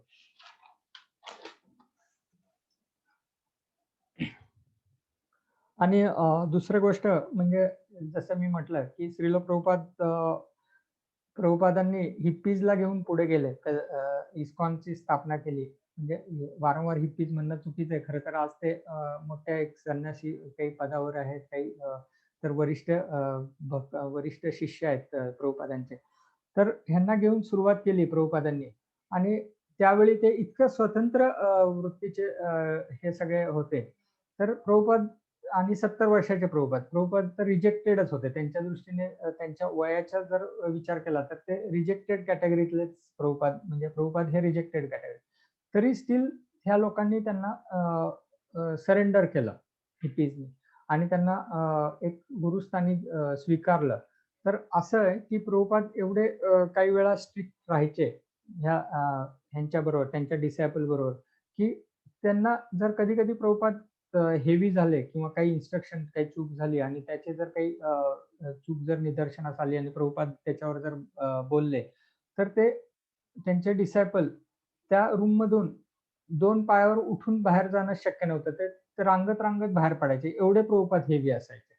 अशा रीतीने प्रभुपादांनी त्यांना हे हँडल केलं आणि 1-2च गोष्टी पाहू शकतो, की प्रभुपादांना ते एवढे सरेंडर का झाले? तर त्यांचा प्रभुपादांचा असलेला एक व्यक्तिमत्व म्हणजे आणि त्या व्यक्तिमत्व का? तर त्यांच्या अचीव्हमेंट्स तशा होत्या. ग्रेटनेस आणि त्यांनी दिलेलं प्रेम. ह्या 2च गोष्टींमुळे आज ते प्रभुपादांबरोबर प्रभुपादांना त्यांनी पूर्णपणे सरेंडर केलं, की असं एक तर शिष्य त्यांच्या एका व्यासपूजेत प्रभुपादांना म्हणतात, की "प्रभुपाद, तुम्ही म्हणता की भगवंतांचं नाव शेवटी किंवा भगवंतांचं स्मरण शेवटच्या वेळी व्हायला पाहिजे. तर इन केस मला तसं झालं नाही आणि प्रभुपाद तुमचं स्मरण झालं, तर माझा फेट काय असेल? माझं डेस्टिनेशन काय असेल?" तर एवढं त्यांचा प्रभुपादांबद्दल सरेंडर होता, की तो तर ते प्रभुपाद त्याला थोडंसं पॉज घेऊन उत्तर देतात, "you will be at Krishna's abode." म्हणजे तुम्ही कृष्ण गोलोक वृंदावनमध्येच असाल. असं प्रभुपाद त्यांना उत्तर देतात त्या ह्याला. एवढं त्यांचा सरेंडरन्स होता. आणि दुसरं आता जर ग्रेटनेस जर बघायचा झाला, तर अजून एक गोष्ट होती, की चैतन्य महा अ, अ, चैतन्य महाप्रभूंनी जे प्रेडिक्ट केलं होतं, की नगराधी ग्राममध्ये माझ्या नावाचा कृष्ण भावनेचा प्रचार होईल. हं. तर हे प्रेडिक्शन केलं म्हणजे ते काही पोएटिक प्रेडिक्शन नव्हतं किंवा काही नव्हतं. असं व्हिम्सिकल होतं, असं काहीच नाही. तर त्यामध्ये काही गोष्टी अंतर्भूत होत्या. तर प्रभुपादांना खरं पाहायला गेलं तर ग्रेटनेस आपण प्रभुपादांचा पाहू शकतो की he is empowered by Chaitanya Mahaprabhu to do this. हे कार्य करण्यासाठी त्यांना एम्पॉवर्ड केलं होतं. आणि कोणी एम्पॉवर्ड केलं होतं? चैतन्य महाप्रभू, जे की supreme personality of the God head म्हणजे भगवंत आहेत, त्यांनी एम्पॉवर्ड केलं. आज आपण पाहू शकतो की जर आपल्याला कोणी जर कुठल्या तरी अब्जाधीश कोट्याधीश व्यक्तींनी काही कार्य दिलं आणि तुझ्या मोकळीक दिली त्या कार्याला आणि मी तुझ्या पाठीशी उभा आहे, तर आपण कुठल्या काय परिस्थितीत म्हणजे काय कॉन्फिडन्सने आपण काही गोष्टी करू शकतो. तर तीच परिस्थिती होती की प्रभुपादांना एम्पॉवर्ड होते आणि कुणाकडून तर चैतन्य महाप्रभू स्वतः भगवंतांकडून एम्पॉवर्ड होते. तर ही गोष्ट असल्यामुळे ही गोष्ट असल्यामुळे हे प्रचार शक्य झाला. आज आपण पाहू शकतो की चैतन्य महाप्रभूंच्या काळात चैतन्य महाप्रभूंनी प्रचार प्रसार कसा केला. तर एम्पॉवर्ड ह्या शब्दाचा अर्थ समजण्यासाठी ही थोडीशी गोष्ट सांगतो की त्यांनी जो प्रचार केला तर ते एका ठिकाणी साऊथ इंडिया टूरमध्ये एका ठिकाणी पाहू शकतो आपण की जायचे तिथं की एखाद्या संकीर्तन करायचे, एखाद्या ब्राह्मणांच्या घरी मुक्काम करायचे, त्याला शुद्ध भक्ती द्यायचे आणि तो त्याचा ती शुद्ध भक्ती किंवा ते जे काही स्वीकारलंय तर ते पुढे तो द्यायचा. अशा रीतीने चैतन्य महाप्रभूंनी संकीर्तन आंदोलन प्रचार केला, कृष्ण भावनेचा प्रचार केला. तर ह्या अशा प्रकारे केला म्हणजे चैतन्य महाप्रभूंना ते शक्य होतं. स्वतः भगवंत आहेत. त्यांनी कुणालाही एकाला शुद्ध भक्त केला की तो पुढे त्याचं कंटिन्यू करायचा, पुढे त्याचा प्रचार करायचा किंवा प्रसार करायचा. तर ह्या दोन गोष्टी चैतन्य महाप्रभूंनी केल्या. आणि श्रील प्रभुपादांनी काय केलं? श्रील प्रभुपाद आज आपण पाहू शकतो की जे कोण श्रील प्रभुपादांच्या संघामध्ये आलं, असोसिएट झालं, तर त्यांनी चैतन्य श्रील प्रभुपादांना स्वीकारलं, सरेंडर झाले.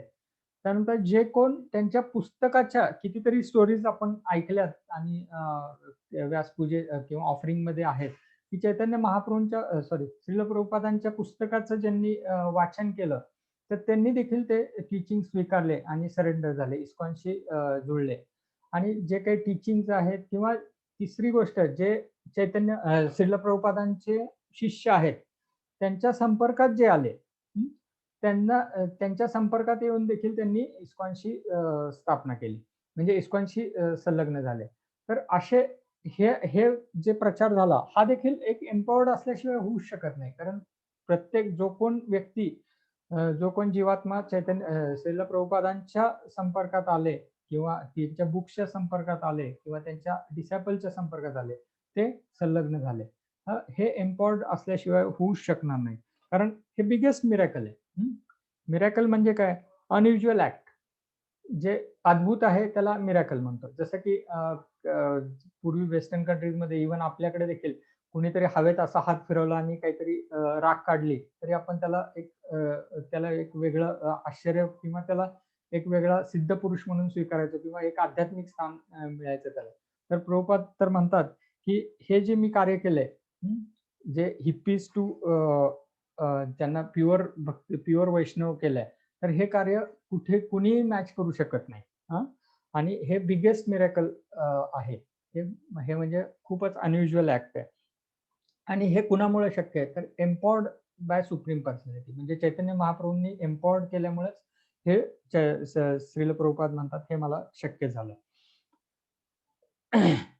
आता एम्पॉवर्ड कुठल्या जर थोडंसं इन डेप्थ गेलं तर एम्पॉवरमेंट हे भगवंतांकडून जे एम्पॉवर्ड होतात ते कुठल्या माध्यमातून होतात? एक तर संधिनी शक्ती च्या माध्यमातून किंवा लादिनी शक्तीच्या माध्यमातून एम्पॉवर्ड होतात.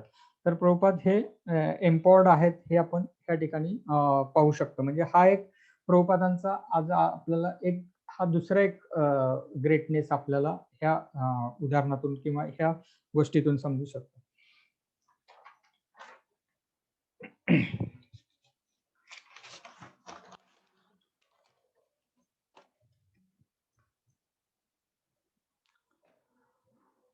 तर आज आपल्याला हे पण माहिती आहे की अनेक गोष्टी आहेत की प्रभुपादांनी जसं की एक प्रभुपादांच्या मुवमेंटला जे असोसिएट झाले, इस्कॉनला असोसिएट झाले, ते आज काय म्हणतात की मी ह्या मुवमेंटशी प्रभुपाद असताना किंवा आता आपलं तर नाहीये वय की प्रभुपाद असताना का नाही असोसिएट झालो किंवा प्रभुपादांचा काहीच संघ मला मिळाला असता, काही थोडाफार संघ, ते लॅमेंट करतात कधी कधी. खरोखर तशी परिस्थिती आणि खरोखर तसं पाहायला गेलं तर प्रभुपादांच्या शिष्यांना देखील प्रभुपादांचा संघ बघायचा झाला तर किती वर्षाचा मिळाला, तर इन मीन 10 वर्ष प्रभुपादांचा इस्कॉन स्थापनेपासूनचा कार्यकाल आहे. तर तेवढाच वर्ष. मग कुणाला 10 वर्ष मिळालं असेल, कुणाला कमी, काही जणांना तर पुस्तकांद्वारे मिळाला, काही जणांना पत्रांद्वारे मिळाला, काही जणांना क्षणाचा फक्त एक ग्लान्स मिळाला. ह्यातून प्रभुपादांनी सेंटर्स, टेम्पल स्थापन केले. काही देशात तर नुसते विमानतळावर उतरले आणि परत गेले, तरी त्या ठिकाणी प्रचार प्रसार झाला. म्हणजे विचार करू शकतो की प्रभुपाद किती एम्पॉवर्ड होते बाय चैतन्य महाप्रभू. तर हे सगळं आहे आणि आता प्रभुपाद ह्या भूतलावर नाहीयेत, पण प्रभुपाद जसं आपण म्हणू शकतो की वपू आणि वाणी, तर वाणी म्हणजे बुक्सच्या आहेत, टीचिंगच्या आहेत, त्यांचे शिष्य जे आहेत त्यांच्या रूपाने किंवा प्रभुपाद म्हणतात की इस्कॉन ही माझी बॉडी आहे. तर त्या रूपाने प्रभुपाद आपल्या समोर आहेत आणि आपण त्यांच्याशी कनेक्ट होऊ शकतो. तर इस्कॉन ही जर प्रभुपाद म्हणतात की इस्कॉन ही माझी जर बॉडी आहे, तर आपली रिस्पॉन्सिबिलिटी काय, तर ते अपहोल्ड करणं. आपण इस्कॉनला रिप्रेझेंट करतोय म्हणजे आपण श्रील प्रभुपादांना रिप्रेझेंट करतोय. तर ही किती मोठी जबाबदारी आहे आणि ती जबाबदारी आपल्याला आता ह्या सगळ्या चर्चेतून कळाली असेल की प्रभुपादांनी काय केलं आणि प्रभुपादांना काय अपेक्षित आहे. तर ते काय अपेक्षित आहे आणि काय केलं हे पाहिलं तर आपण देखील त्या शिक्षा प्रणालीशी, शिक्षा परंपरेशी जर कनेक्ट झालो तर आपल्याला समजू शकतं की आपले ग्रँड गुरु, ग्रेट ग्रँड गुरु म्हणू शकतो किंवा आजोबा म्हणू शकतो की आपण त्या परंपरेत आहोत आणि त्या परंपरेला आपण रिप्रेझेंट करतोय. म्हणजे केवढी मोठी आपली भाग्य पण आहे आणि केवढी मोठी आपली जबाबदारी पण आहे की इतर जीवांना देखील ते कनेक्ट करणं, श्रील प्रभुपादांच्या चरणी त्यांच्या चरणांचा स्वीकार करणं, त्यांच्या शिकवणींचा स्वीकार करणं. तर ही मोठी जबाबदारी आपण आज स्वीकारली पाहिजे. आणि दुसरं असं की सगळ्यांना रिअश्युअर केलं पाहिजे की प्रभुपाद हे फाउंडर आचार्य आहेत आणि ते त्यांचे बुक्स, त्यांचे जे काही शिकवणी आहेत त्या पुढे देखील 10,000 वर्षापर्यंत प्रभुपाद म्हणतात की हे बुक्स हे माझे डायरेक्शन देतील ह्या सर्व सोसायटीला. तर हे आपल्याला माहिती असलं पाहिजे आणि हे घेऊनच आपण पुढे गेलं पाहिजे. ते इथपर्यंत झालं प्रभुपादांच्या ग्रेटनेस आणि प्रभुपादांचा इस्कॉन संस्था म्हणजे काय, त्यानंतर इन्स्टिट्यूटची गरज काय, इन्स्टिट्यूटची गरज काय, फाउंडर आचार्य कोण, त्यानंतर स्ट्रक्चर काय आहे, त्यानंतर गौडीय मठ आणि इस्कॉन मधला काय फरक राहिला, ह्या सगळ्या गोष्टी आपण आतापर्यंत पाहिल्या आणि श्रील प्रभुपादांचा ग्रेटनेस आणि हु इज श्रील प्रभुपाद इथपर्यंत आपण आज चर्चा केली. तर इतर संप्रदायाचा देखील जर आपण विचार केला पॅरलली तर रामानुजाचार्यांचं, जसं की थोडक्यात चर्चा झाली होती आपली मगाशी, श्री संप्रदाय, तर त्यांचे आचार्य श्री संप्रदाय, तर तिथे देखील हाच कन्सेप्ट आहे, हेच मॉडेल आहे की रामानुजाचार्यांना ते उद्धारक आचार्य असं संबोधतात. त्यांच्या परंपरेमध्ये लक्ष्मी विष्णू हे त्यांची श्रद्धास्थान आहेत किंवा त्यांचे इष्ट देव आहेत, जसं आपलं राधाकृष्ण आहे तसं. आणि त्यांचे जे बाकीचे जे रामानुजाचार्यांच्या नंतरचे जे आहेत त्यांना उपकारक आचार्य असं समजलं जातं. म्हणजे ह्यातून आपल्याला काय समजायचंय की श्रील प्रभुपाद हे आपले फाउंडर आचार्य, परमगुरु आहेत आणि त्यांची जी शिकवण घेऊन त्यांचे जे शिष्य आहेत तर ते शिष्य देखील आपल्याला काय करणार आहेत, तर शेवटी ते शिक्षा गुरु असतील, दीक्षा गुरु असतील, तर ते देखील आपल्याला प्रभुपादांच्या चरणीच घेऊन जाणार आहेत आणि मग प्रभुपाद आपल्याला राधाकृष्णांचे प्रति सेवा किंवा राधाकृष्णांच्या प्रति सरेंडरन्स देणार आहे. तर हे आपल्याला गोष्ट इतर परंपरेशी देखील आपण जर अभ्यासलं तर इतर परंपरेत देखील ते तसंच आहे. जसं की रामानुजा संप्रदायाचं मी रामानुजाचार्यांच्या बाबतीतलं सांगितलं, श्री संप्रदाय. उद्धारक आचार्य तिथे एक शब्द आहे जे रामानुजाचार्य आहेत आणि उपकारक आचार्य हे त्यांचे डिसॅपल, जे शिक्षा आपण म्हणू शकतो, शिक्षा दीक्षा गुरु जे आहेत ते. तर हे जर आपण पाहिलं तर इव्हन आता एक गोष्ट अजून की आपण खरं तर इन्स्टिट्यूटची गरज कुठून सुरुवात झाली तर भक्ती विनोद ठाकूरांपासून. तर त्याच्या पूर्वीचे जे आपले आचार्य आहेत, जीव गोस्वामी, हे देखील इतके दूरदृष्टी होती जीव गोस्वामींची, की रूप सनातन गोस्वामी, जीव गोस्वामी. तर जीव गोस्वामींची अशी दृष्टी होती, की ते म्हणतात की त्यावेळी त्यांनी म्हटलं होतं, की ह्या इन्स्टिट्यूटची गरज आहे ह्या कार्याला पुढे नेण्यासाठी. आणि त्यांनी एक माइंडमध्ये हे ठेवलं होतं, मनात ठेवलं होतं, की त्यांनी एक विश्व वैष्णव राजसभा असं एक नामोल्लेख, जसं आपण प्रभुपादांनी इस्कॉन इंटरनॅशनल सोसायटी, आंतरराष्ट्रीय कृष्ण भावना भाविक संघ असं जे नामोल्लेख केला किंवा नाव दिलं संस्थेला, तर तसं जीव गोस्वामींच्या मनात होतं विश्व वैष्णव राजसभा, म्हणजे रॉयल असेंब्ली. ते तर म्हणतात की royal assembly of Vaishnava throughout the world, हे असं त्यांच्या मनात होतं. आणि आपण हे पण पाहिलं पाहिजे की आज आपण अ, हे एका संप्रदायाचं झालं तर आपल्या नरोत्तमदास ठाकूर जे आहेत, नरोत्तमदास ठाकूर देखील त्यांच्या पोएट्रीमध्ये त्यांचं जे काही भजन आहेत, तर त्यांच्या भजनाचा देखील एक सार वाचतो. त्या सारात देखील नरोत्तमदास ठाकूर काय म्हणतात पाहूया. तर मी साधूंच्या मुखातून ऐकले आहे आणि इतर लोकही सांगतात, की श्री रूप गोस्वामींच्या कृपेनेच युगल चरणाची श्री राधाकृष्णांची चरण प्राप्ती होते. तर रूप गोस्वामी कोण? आपण रूपानुग आहेत. त्यामध्येच नरोत्तमदास ठाकूर येतात, भक्तिविनोद ठाकूर येतात, सगळे येतात. तर कृपेनेच युगल चरणाची म्हणजे राधाकृष्णांची चरण प्राप्ती. हे प्रभू सनातन, हे गौर परिवार, आपण सर्व माझी अभिलाषा पूर्ण करा, माझ्या सर्व इच्छा पूर्ण करा. तुम्ही माझ्यावर अशी कृपा करा, की ज्याने मी श्रील रूप गोस्वामींच्या कृपापात्र होईल. मी त्यांची कृपापात्र होईल, रूप गोस्वामींचा. त्यांच्या चरणाचा ज्याने आश्रय घेतला आहे, तोच महापुरुष आहे. श्रील लोकनाथ गोस्वामी, लोकनाथ प्रभू मला केव्हा आपल्यासोबत घेऊन जातील आणि श्रील रूप गोस्वामींच्या चरणाशी मला समर्पित करतील. तर खरं तर ते आश्रय कुणाचा मागतायत? रूप गोस्वामींचा. आणि त्यांचे दीक्षागुरू कोण आहेत? लोकनाथ गोस्वामी दीक्षागुरू आहेत. तर आज ते कुणाच्या माध्यमातून आश्रय मागतायत रूप गोस्वामींचा? तर लोकनाथ गोस्वामींच्या माध्यमातून मागतायत, जे दीक्षागुरू आहेत. तर तसंच आहे, की आत्ताचे जे काही आपले जे करंट म्हणजे आत्ताच्या आपण दीक्षागुरू आहेत, शिक्षागुरू आहेत आपले. तर ते देखील आपल्याला कुणाचा चरणांचा आश्रय देणार आहे? तर श्रील प्रभुपादांच्या चरणांचा आश्रय देणार आहे.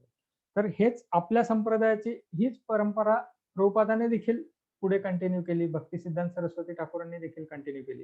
हेच आपण हे जे काही पोएट्री आहे नरोत्तमदास ठाकूरांची, तर ते देखील आश्रय रूप गोस्वामींचा मागतायत. पण कुणाच्या माध्यमातून? त्यांच्या दीक्षागुरूंच्या माध्यमातून मागतायत. आणि रूप गोस्वामी मग त्यांना पुढे घेऊन कुणाकडे जाणार? राधाकृष्ण यांच्या सेवेत संलग्न करणार आहे. तर हा दृष्टिकोन आपल्या आचार्यांचा आहे. आणि हे आपले आचार्य, फाउंडर आचार्य श्रील प्रभुपाद यांच्याबद्दल थोडंसं आज मी ह्यातून चर्चा केली. आता काही पास्ट टाइम्स आहेत की ज्यातून श्रील रूप अजून देखील आपण त्यांच्या एक व्यक्तिमत्व आपण पाहू शकतो. तर ते व्यक्तिमत्व पाहण्यासाठी काही मोजके पास्ट टाइम आज थोडेसे मी पण रिलीज केले, तर तुम्हाला पण सांगावं, शेअर करावं असं मला वाटतंय. तर आता अजून किती 15 मिनिटं आहेत? 10 मिनिटं? लोकेश्वर कृष्णप्रभू.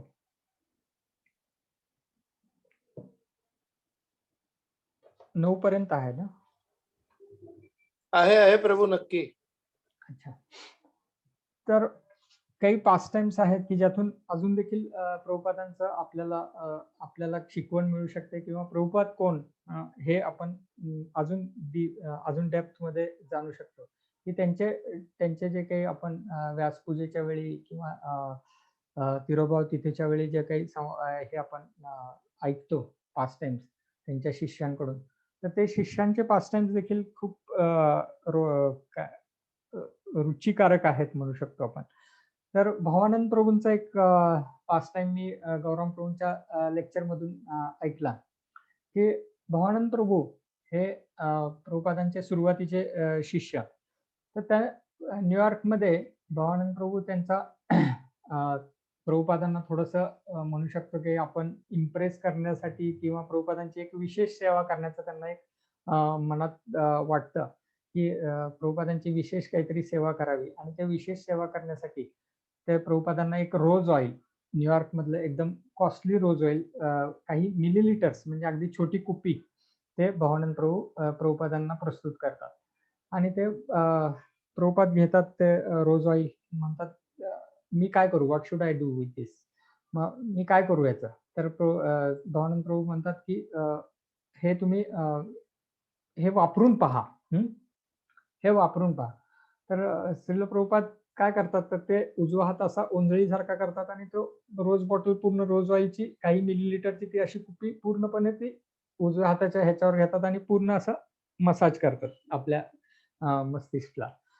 तर भवानंद प्रभूंना ते आश्चर्यच होतं कारण ऍक्च्युली त्याचं युटिलिटी तशी नाहीये तशी यूज नव्हता त्याचा रेकमेंडेड यूज म्हणू शकतो आपण त्याचा काही त्याचा अंश घ्यायचा होता आणि तो अंश तुम्ही स्मेल करायचा होता असं त्याचं एवढं ते कॉस्टली होतं ते ती कुपी तर प्रभुपाद ते मसाज करतात आणि मग आता हे तर होऊन गेलं ती कुपी तर संपली आणि प्रभुपादांनी त्यांच्या डोक्यावर त्याचा मसाज केला हे रोजवाईचा आता मग पुढची एक गोष्ट राहते की भवानंद प्रभू विचारतात हे कसं वाटतंय प्रभुपाद तुम्हाला ह्याचा अनुभव कसा वाटला तर प्रभुपाद म्हटलं ठीक आहे म्हणजे नॉट सो ग्रेट की नॉट सो ग्रेट हे तर मी अनुभवले माझ्या कलकत्त्यामध्ये किंवा मायापूरमध्ये देखील मी हे वृंदावन मायापूरमध्ये देखील हे मी असंच अनुभवलं आहे तर ह्यावरून भवानंद प्रभूंचा म्हणजे जो काही आपल्याला हे होता की काहीतरी विशेष प्रस्तुत करण्याचा आणि त्यांचे स्किल्स आणि इंटेलिजन्स काही ऍसेट्सद्वारे इम्प्रेस करण्याचा जो काही प्रभुपादांवर हे होता प्रभुपादांसाठी ते करण्याचा दृष्टिकोन ठेवला होता तर तो पूर्णपणे डिफीट होतात म्हणजे ह्या ठिकाणी आपल्याला कळू शकतं की प्रभुपाद कुठली संधी देखील सोडत नाहीत की ज्या ठिकाणी तुमच्यावर काही एक तुम्ही एक कन्सिडर केलं की तुमच्या स्किल्समुळे मी इम्प्रेस करेन किंवा तुमच्या ऍसेट्समुळे किंवा तुमच्या इंटेलिजन्समुळे तर हे प्रभुपाद डिफीट करतात आणि तुम्हाला प्रत्येक क्षणोक्षणी तुम्हाला अपलिफ्ट करायचा प्रयत्न करतात जेणेकरून तुम्ही भगवंतांच्या इफेक्टिव्हली जवळ जाल आणि तुम्ही भगवंतांच्या रिस्पॉन्ड कराल त्यांच्या सेवेसाठी आणि तयार व्हाल तर ही संधी प्रभुपाद ह्या ठिकाणी कुठेच सोडत नाहीत म्हणजे हे एक प्रसंगातून आलेली गोष्ट आहे परंतु हे प्रभुपादांनी त्या ठिकाणी भवानंद प्रभूंना ह्यातून ह्या गोष्टी दिल्या असं गौरांग प्रभूंनी त्याच्यावर टीका केली त्यानंतर एक डिओटी असतात प्रभुपादांचे शिष्य त्यांना एक प्रभुपादांचा महाप्रसाद प्रभुपाद जे सुटकेस कॅरी करत असतात छोटी सुटकेस त्यांचे पर्सनल बिलॉंगिंग त्यामध्ये कॅरी करत असतात तर ते सुटकेस व्हाईट कलरचे सुटकेस प्रभुपादांची त्यांना महाप्रसाद म्हणून हवी असते असं त्यांचं एक मनात वाटतं की प्रभुपादांची काहीतरी गोष्ट आपल्याकडे असावी म्हणून ते मग त्या ठिकाणी त्यांना ते आता काहीतरी आपल्याला त्यासाठी नियोजन करावं लागेल काहीतरी एक ट्रिक खेळावी लागेल म्हणून ते काय करतात बाजारमधून एक मोठ्या साईजची चांगल्या क्वालिटीची ब्रीफकेस म्हणजे सुटकेस घेऊन येतात प्रभुपादांसाठी आणि प्रभुपाद दिस इज गिफ्ट फ्रॉम मी असं प्रभुपादांना ते प्रेझेंट देतात गिफ्ट देतात प्रभुपाद ऍक्सेप्ट करतात आणि ते उघडतात सुटकेस आणि त्यांची ती छोटी सुटकेस असते ती त्या मोठ्या सुटकेसमध्ये टाकतात बंद करून टाकतात आणि आरशासमोर जाऊन उभा राहतात आणि त्या शिष्याला विचारतात हे योग्य वाटते का माझ्या हातामध्ये मला योग्य सूट करते का तर आता व्हॉट ही विल से तर ते काही रिस्पॉन्स देत नाहीत मग प्रभुपाद ती सुटकेस घेऊन त्या रूम मध्ये एक परिक्रमा करतात परत आरशासमोर उभे राहतात परत दुसरी तिसरी अशी करतात आणि 3 परिक्रमा झाल्यानंतर आरशासमोर उभं राहून हा सौ हे मला सूट होते का तर तो शिष्य ते म्हणतात की हा प्रभुपाद हा प्रभुपाद असं मग प्रभुपाद म्हणतात तुला ती छोटी सुटकेस हवी आहे का तर ते इमिजिएटली येस म्हणतात मग ते प्रभुपाद म्हणतात की त्यावेळी की डोंट प्ले ट्रिक्स जर तुला हवी होती तर तू का मागितली नाहीस अशा काही ट्रिक्स खेळण्याची काही गरज नाहीये तर प्रभुपाद इथं जसं प्रभुपाद अनेक ठिकाणी सांगतात की इवन भागवतमच्या पर्पोर्ट्स मध्ये देखील प्रभुपाद उल्लेख करतात की ह्या माध्यमातून की be honest, don't try to play tricks. काहीतरी तुम्ही ट्रिक्स खेळायचा प्रयत्न करू नका किंवा काही बी ऑनेस्ट, म्हणजे जे काय आहे ते ॲज इट इज प्रस्तुत करा. असं ही फर्स्ट क्वालिटी. तर ही फर्स्ट क्वालिटी म्हणजे काय, की विदाऊट डुप्लिसिटी आणि पूर्ण ऑनेस्ट राहून तुम्ही काही गोष्टी स्वीकारल्या पाहिजेत किंवा काही गोष्टी मांडल्या पाहिजेत. आणि हेच एम्फसिस प्रभुपाद अनेक पर्पॉर्टमध्ये भागवतमचे करतात. तर हे उदाहरणावरून प्रभुपाद सांगतात, की हे असं कुठली ट्रिक खेळू नका, तुम्ही ऑनेस्ट राहा. त्यानंतर प्रभुपादांची दुसरी क्वालिटी आपण पाहू शकतो, की अजून एक क्वालिटी, दुसरी नाही म्हणू शकत, अजून एक क्वालिटी, की appreciate the past and empower the present potential. Empower the potential. आता तसं बघायला गेलं तर ॲप्रिशिएट द पास्ट हे आपण आपल्यासाठी लागू होऊ शकतं, पण प्रभुपादांसाठी तसं बघायला गेलं तर पास्ट ॲप्रिशिएट करण्यासारखं प्रभुपादांकडे काहीच नव्हतं. प्रभुपादांना इन्स्ट्रक्शन मिळाले 1922 सालापासून आणि त्यांचा लाईफ टाईम जर्नी आपण जे पाहिला 66-67 सालापर्यंत, त्यामध्ये ॲप्रिशिएट करण्यासारख्या किंवा काही चांगल्या पॉझिटिव्ह मेमरीज अशा खूपच कमी होत्या. कारण त्यांच्या बिझनेसमध्ये क्रायसिस झाले, त्यानंतर त्यांच्या वैयक्तिक जीवनात क्रायसिस झाले, त्यानंतर गौडीय मठचे क्रायसिस झाले, गॉड ब्रदरचे क्रायसिस म्हणजे कन्फ्लिक्ट त्यांनी पाहिले. परंतु त्यांनी ह्या निगेटिव्ह गोष्टी ह्या निगेटिव्ह गोष्टीला त्यांनी धरून ठेवलंच नाही. त्या निगेटिव्ह गोष्टीला बाजूला केलं. फक्त इन्स्ट्रक्शन त्यांनी जे काही त्यांच्या गुरु महाराजांनी दिले होते, की प्रीच टू द वेस्ट आणि ह्या पुस्तकांचं ट्रान्सलेशन, ह्या दोनच गोष्टी त्यांनी स्वीकारल्या आणि ते त्यांच्या हृदयात घेऊन पुढे त्यांनी इस्कॉनची स्थापना आणि ह्या गोष्टी केल्या. तर हे पाहू शकतो की इन्स्पिरेशन काही नसताना, पॉझिटिव्हिटी काही नसताना देखील प्रभुपादांनी ह्या गोष्टी केल्या. तर आपल्याकडे कितीतरी गोष्टी ॲप्रिशिएट करण्यासारख्या आहेत आणि ते ॲप्रिशिएशन किंवा ग्रेटफुलनेस जर आपण कॅरी केला तर आपण निश्चितच ह्याच्यापेक्षा आपण चांगल्या रीतीने अजून ॲप्रिशिएट करू शकतो संस्थेला पण, आणि जे काही शिक्षा गुरु आहेत, जे काही प्रीचिंग ॲक्टिव्हिटी आहेत, सर्व्हिसेस आहेत, त्या ॲप्रिशिएट करू शकतो. आणि फोकस ठेवला प्रभुपादांनी कधी असं त्यांच्या इन्स्ट्रक्शन पासून त्यांच्या गुरु महाराजांच्या इन्स्ट्रक्शन पासून काही कधीच बाजूला गेले नाहीत. मग त्याच्यासाठी काही सॅक्रिफाईस करण्याची वेळ आली तरी त्यांनी ते स्वीकारलं. जसं आपण पाहू शकतो की भगवंतांच्या संरक्षणासाठी अनेक गोष्टी वसुदेव देवकींना सॅक्रिफाईस स्वीकारावे लागले, परंतु त्यांनी ते भगवंतांच्या प्रोटेक्शनसाठी स्वीकारले.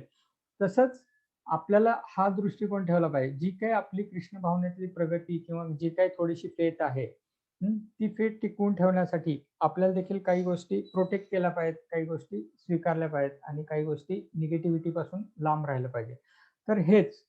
आणि एम्पॉवर द पोटेन्शियल म्हणजे प्रभुपादांनी पोटेन्शियल जे काही होतं ते एम्पॉवर केलं. एम्पॉवर्ड होते हे तर आपण पाहिलंच, परंतु त्या कुठलीच संधी त्यांनी सोडली नाही. त्यांनी असं पाहिलं की प्रत्येक सिच्युएशन मध्ये त्यांनी संधी पाहिली आणि त्याचं उदाहरण जर पाहायचं झालं तर आज आपण एक स्टोरी त्याच्या रिलेटेड येते की जसं न्यूयॉर्क पासून इन्व्हिटेशन येतं सॅन फ्रान्सिस्कोला जाण्यासाठी, प्रभुपादांना इन्व्हिटेशन येतं आणि सॅन फ्रान्सिस्कोला प्रभुपाद जातात.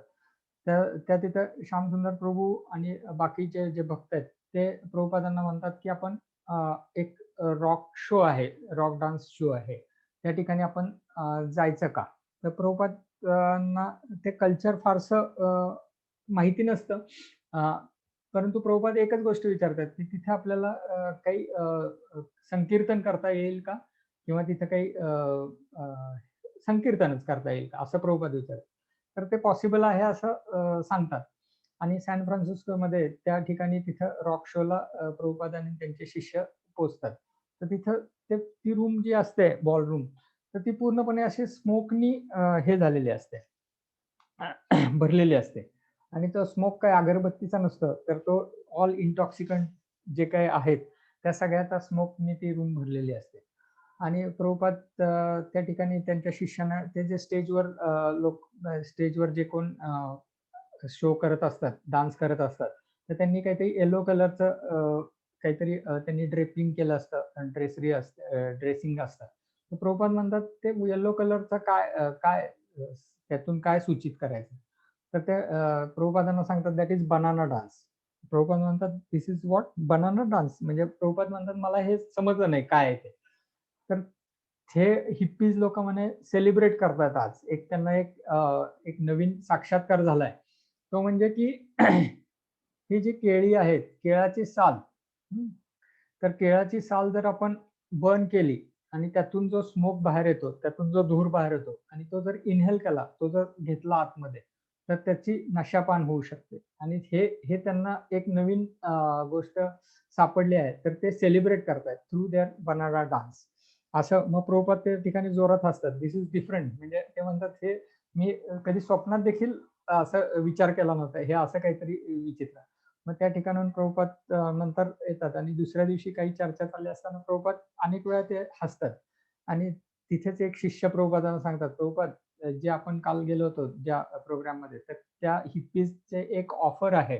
एक की ते म्हणतात की आम्ही तुम्हाला रोज एक बॉक्स बनाना तुमच्या जगन्नाथजींसाठी देऊ.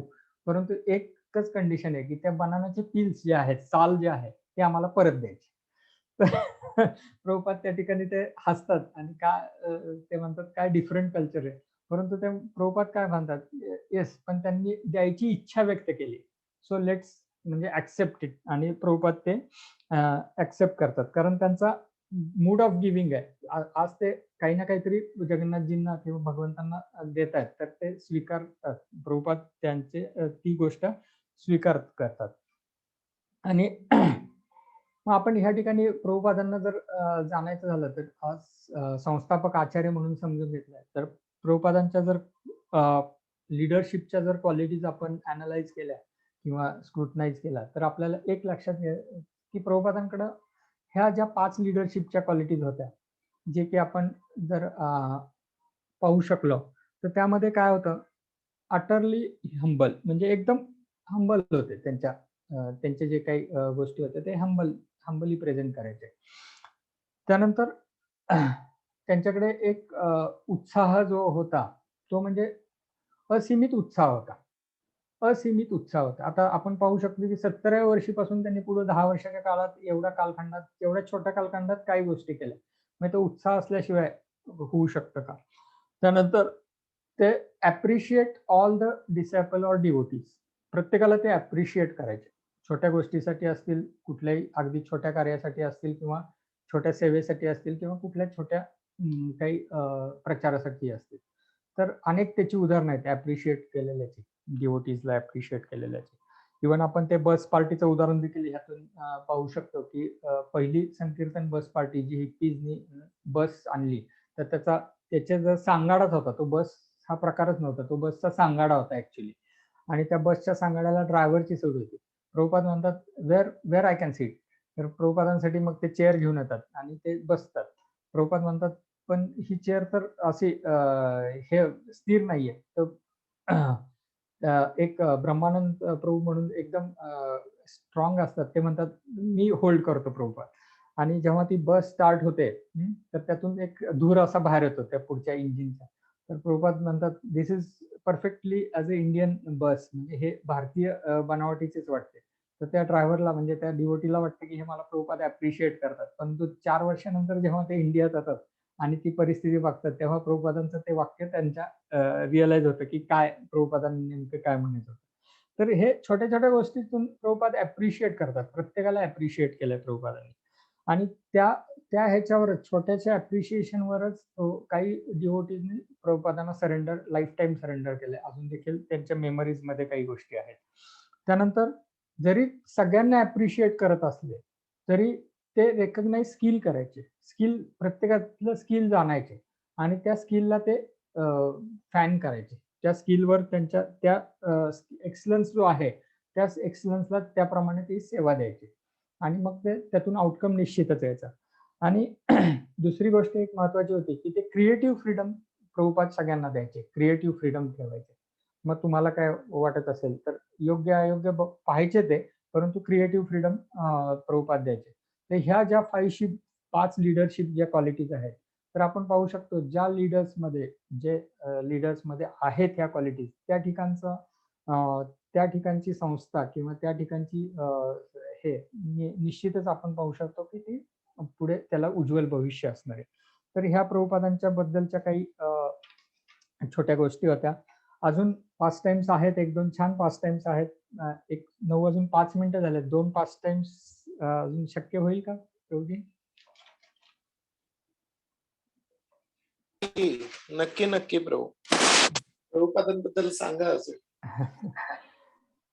तर एक जयानंद प्रभू आपल्याला माहिती आहेत की जे जगन्नाथजींचा रथ म्हणजे कार्ड फेस्टिवलमध्ये जयानंद प्रभूंचा आज देखील फोटो असतो त्या प्रत्येक रथयात्रेत जे इस्कॉनची निघते त्या.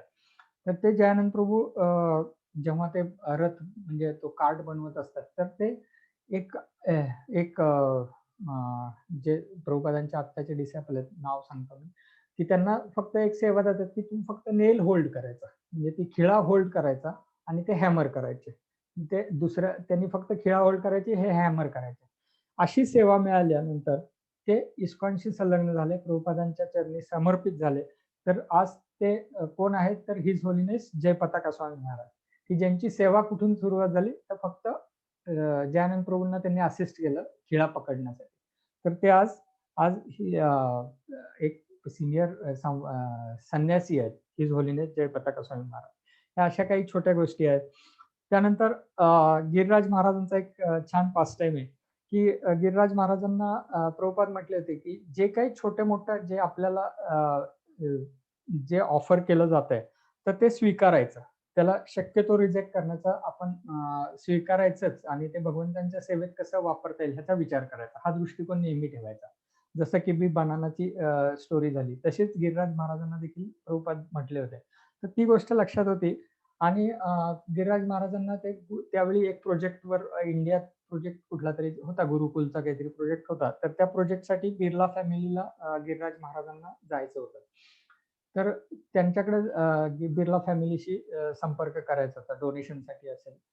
तर त्यावेळी गिरिराज महाराजांना अजून एक व्यक्ती धनाढ्य व्यक्तीचा एक संदर्भ मिळतो आणि त्या धनाढ्य व्यक्तीकडे पहिले गिरिराज महाराज जातात आणि गिरिराज महाराजांना सगळं प्रस्तुत करतात त्यांचा प्रोजेक्ट वगैरे, पण ते सर्व गोष्टी रिजेक्ट करतात. फक्त ते एकच सांगतात की मी तुम्हाला माझी ब्रँड न्यू अँबॅसिडर 1 दिवसासाठी ड्रायव्हर सोबत मी तुम्हाला 1 दिवसासाठी वापरायला देईन.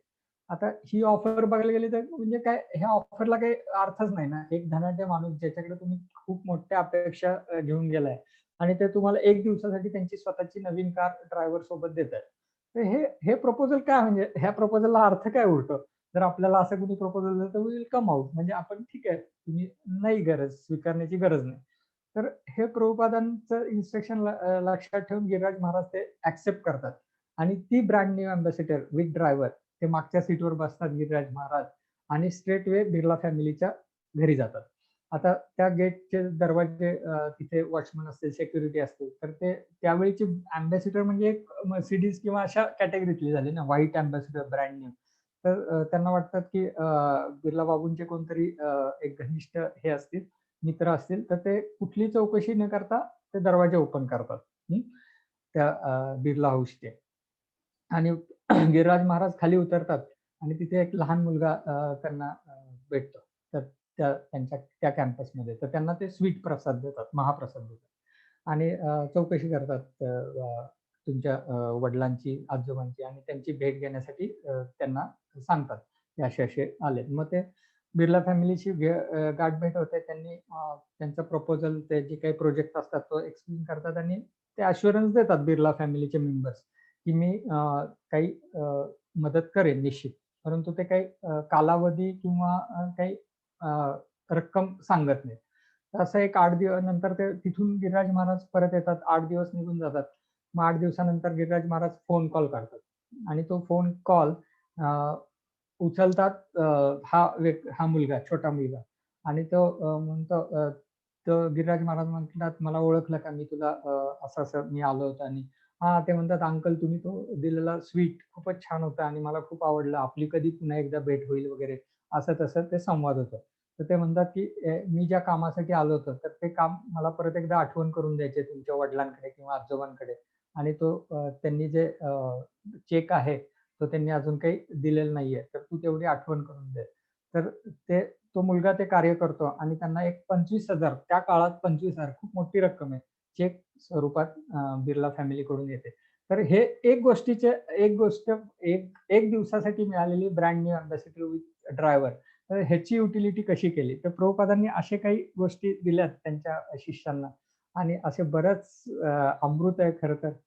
परंतु आता वेळ पण नाहीये आणि हा आपला 125वी जन्मतिथी आपण जी सेलिब्रेट करतोय, तर त्या अनुषंगाने इथून पुढच्या स्पीकर्सला किंवा नंददुलाल प्रभूजींना एक विनंती राहील की जास्तीत जास्त प्रभुपादांच्या लीलामृतवर मंथन चर्निंग व्हावं.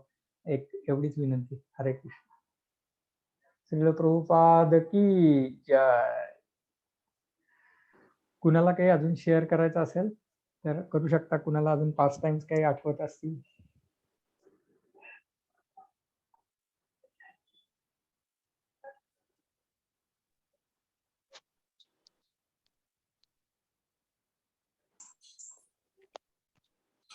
हरि बोल. मोहनचंद्र प्रभूजी, दंडवत प्रणाम.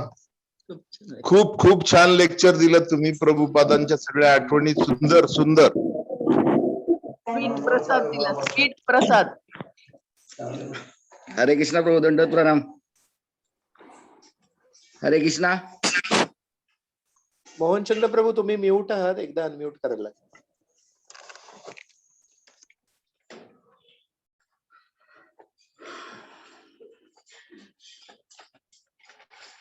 हरे कृष्ण प्रभू, दंडवत प्रणाम.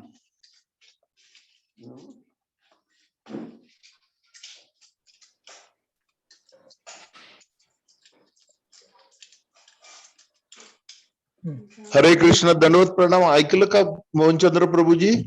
ऐकलं प्रभूजी. ते तुमचं स्वाभाविक झालंय की तुम्ही सगळ्यांनाच ग्लोरीफाय करता, तुम्ही सगळ्यांनाच नाही, नाही. appreciate करता. ही क्वालिटी तुमच्याकडूनच घ्यायची आम्हाला. तसं नाही, मला वाटलं हरे तुम्ही कृष्णा प्रभू, ऐकलं दंडवत नाही. प्रणाम. ऐकलं पण मला माहित नव्हतं मी म्यूट आहे. बर, बर. हा. परंतु ही क्वालिटी आम्हाला तुमच्याकडूनच शिकायला मिळते. अहो तुम्ही आज प्रवचनाच्या पूर्वीचा देखील मेसेज तुमचाच आहे की तुमच्याकडून आम्हाला एक असं खूप हे आम्हाला शिकण्यासारखं खूप आहे प्रभूजी. खूप स्वीट प्रसाद दिला आज तुम्ही. छान, एकदम मस्त. हरी बोल मोहनचंद्र प्रभूजी. छान झालं हरे lecture कृष्ण. एकदम. हा उग्रसेन प्रभू काहीतरी विचार. प्रभूजी दंडवत प्रणाम. प्रभूजी 64 गौडीय मठ आहेत आणि त्यांचे आणि आपल्या नियमात काय फरक आहे का? त्यांच्या नियमात आणि आपल्या? प्रभूजी एक फरक मला अगदी प्रामुख्याने सांगायचा आहे. म्हणजे अर्थात मी तो गौडीय मठच्या एक म्हणजे हे माझा स्वतःचा एक्सपिरियन्स आहे. बाकी नंददुलाल प्रभू शेअर करू शकतील की आम्ही एका मायापूर यात्रेत गेलो असताना आम्हाला तिथं राहण्याची सोय जिथे झाली होती तर तिथे गौडीय डिवोटी होते, गौडीय वैष्णव होते. तर त्यांचं जर आपण जर नियम पाहिले 64 माळा आणि त्यांचा जो हे त्यांची जी साधनं म्हणजे काय म्हणूया, तर ते म्हणजे आपल्या कल्पनेपलीकडचं म्हणू शकतो आपण. ते आजच्या काळासाठी आपल्याला आपल्या जे आचार प्रभुपादांनी दिले तेच आपल्याला प्रॅक्टिकल वाटू शकतं किंवा राहू शकतं. एवढंच मी सांगेन. ह्याच्या पलीकडे नाही काही सांगू शकणार.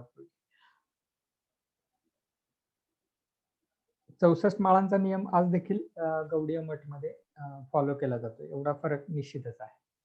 नंददुलाल प्रभू ह्याच्या व्यतिरिक्त काय किंवा हे बरोबर आहे का? नाही नाही, भरपूर छान सांगितलं तुम्ही प्रभू.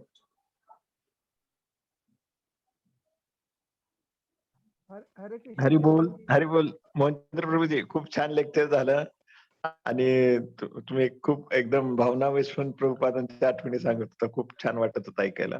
थँक्यू प्रभूजी. हरी बोल. थँक्यू.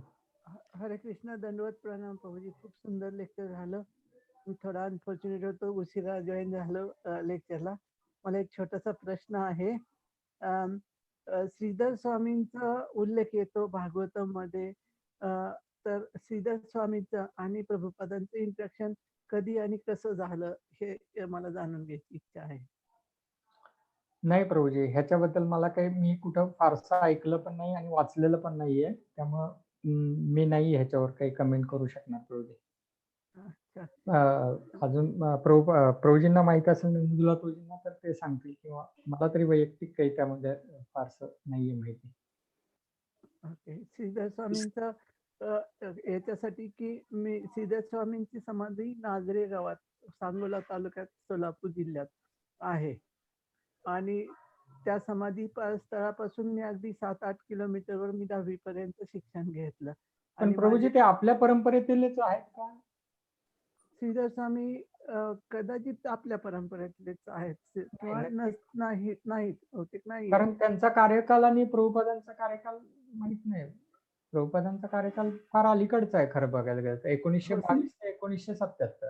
हो प्रभू, म्हणजे त्यांच्या टिप्पणी आपण काही फॉलो करतोय, पण नंदलाल प्रभूजी जास्त व्यवस्थित सांगतील. पण तसं तर प्रभुपाद बलदेव विद्याभूषण यांचे सगळे रेफरन्सेस देतातच ना, परंतु त्यांची पुस्तकं त्यांनी रेफरन्स म्हणून घेतलेत, पण कार्यकाल माहित नाही त्यांचा कसा होता. मे बी 11व्या-12व्या शतकात असतील श्रीधर स्वामी. एक्झॅक्टली नाही सांगता येणार. नंददुलाल प्रभू काय कमेंट सांगणार आहे? श्रील प्रभुपादांच्या तात्पर्यामध्ये अनेक वेळा येतं की या श्लोकावर श्रीधर स्वामींचं असं म्हणणं आहे. श्रीधर स्वामी का महत्वाचे आहेत? कारण श्रीधर स्वामी ते व्यक्ती आहेत ज्यांनी श्रीमद भागवतावर पहिल्यांदा टीका लिहिली. मग श्रीमद भागवत हे गौडीय वैष्णव आचार्यांनी कधी त्याला स्पर्श नाही केला, कारण वेदांत सूत्र जे आहे, सर्व वेदांचा जो सार व्यास ऋषींनी लिहिला, तर व्यास ऋषींनाच वाटलं की हे वेदांत सूत्र जे दिलं मी त्याचं स्पष्टीकरण कसं करायचं, सूत्र रूपात आहे, खूप सूक्ष्म आणि खूप काय कंडेन्स्ड रूपात आहे ते. तर म्हणून व्यास ऋषींनी गुरु आज्ञा पालन करून वेदांत सूत्रावर एक व्याख्या लिहिली किंवा एक त्याचं स्पष्टीकरण लिहिलं, तर ते आहे श्रीमद भागवतम. तर मग जर एका लेखकाने स्वतःच्याच पुस्तकावर स्वतःच एक स्पष्टीकरण लिहिलंय, तर त्याच्यावर आपण स्पष्टीकरण लिहिणं हा आपला अहंकार होऊ शकतो किंवा हा आपला उद्धटपणा होऊ शकतो. म्हणून श्री चैतन्य महाप्रभूंनी पण भागवतावर काही लिहिलं नाहीये. आपण कुठल्या गोष्टीचं स्पष्टीकरण देतो, जी गोष्ट समजत नाही त्याचं स्पष्टीकरण देतो. पण जर व्यास ऋषींनी वेदांत सूत्रावर स्पष्टीकरण म्हणून जर आपल्याला भागवत दिलं, तर त्या भागवतावर आपण काय स्पष्टीकरण नाही, म्हणजे आपण व्यास ऋषींपेक्षा श्रेष्ठ झालो असं होत. म्हणून गौडी आचार्य जे आहेत, सनातन गोस्वामींपर्यंत कधी कोणी भागवतावर काही टीका नाही लिहिली, तर ते पहिले टीकाकार आहेत श्रीमद भागवतावर, ते श्रीधर स्वामी आहेत. आणि ते आहेत रुद्र संप्रदायातले, ते गौडीय संप्रदायातले पण नाही. तर शंकरजींचा जो संप्रदाय आहे त्याच्यातले ते श्रीधर स्वामी आहेत. आणि मला वाटतं 1100-1200 त्या काळातले आहेत. आणि त्यांनी पहिली टीका लिहिली म्हणून त्यांना नेहमी एक मान सन्मान मिळतो की त्यांनी ते सुरू केलं की येणाऱ्या काळामध्ये इव्हन जे स्वतःच एक स्पष्टीकरण आहे पुस्तक, त्याच्यावर पण स्पष्टीकरण देण्याची गरज पडेल. आणि जसं आज आपण बघतो एसी भक्तिवेदांत स्वामी श्रील प्रभुपाद आहेत, त्यांनी त्यांचं प्रमुख कार्य काय होतं की श्रीमद भागवतावर त्यांनी भक्तिवेदांत तात्पर्य दिले, पण त्याची सुरुवात श्रीधर स्वामींनी केली. म्हणून अनेक ठिकाणी प्रभुपाद त्यांच्या तात्पर्यामध्ये म्हणतात की हे आपले श्रीधर स्वामींनी असं म्हटलं, श्रीधर स्वामींनी असं म्हटलं. आणि खैरे प्रभू जे म्हणाले सोलापूरच्या जवळ जे श्रीधर स्वामी आहेत, ते हे श्रीधर स्वामी नव्हेत, हे लोकल महाराष्ट्रातले कोणतरी श्रीधर स्वामी असणार. हरे कृष्ण. असं. खूप छान प्रभूजी, धन्यवाद. हरे कृष्ण.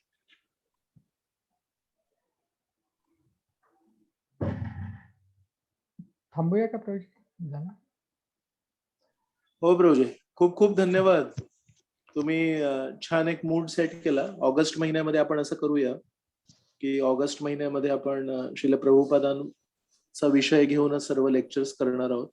आणि प्रभुपादांच्या 125 आविर्भाव तिथी आहे, त्याला साजरी करण्यासाठी ऑगस्ट महिन्यातले सर्व लेक्चर्स आपण प्रभुपादांच्या गुणगौरवासाठी करणार आहोत, समर्पित करणार आहोत. आणि तुम्ही त्याला छान आज सुरुवात केली, तर खूप खूप धन्यवाद. खेडकर प्रभूंनी त्यांचा हात वर केलाय. खेडकर प्रभू, तुम्हाला पण काही विचारायचं, काही बोलायचं? अनाउन्समेंट होती प्रभूजी. हा.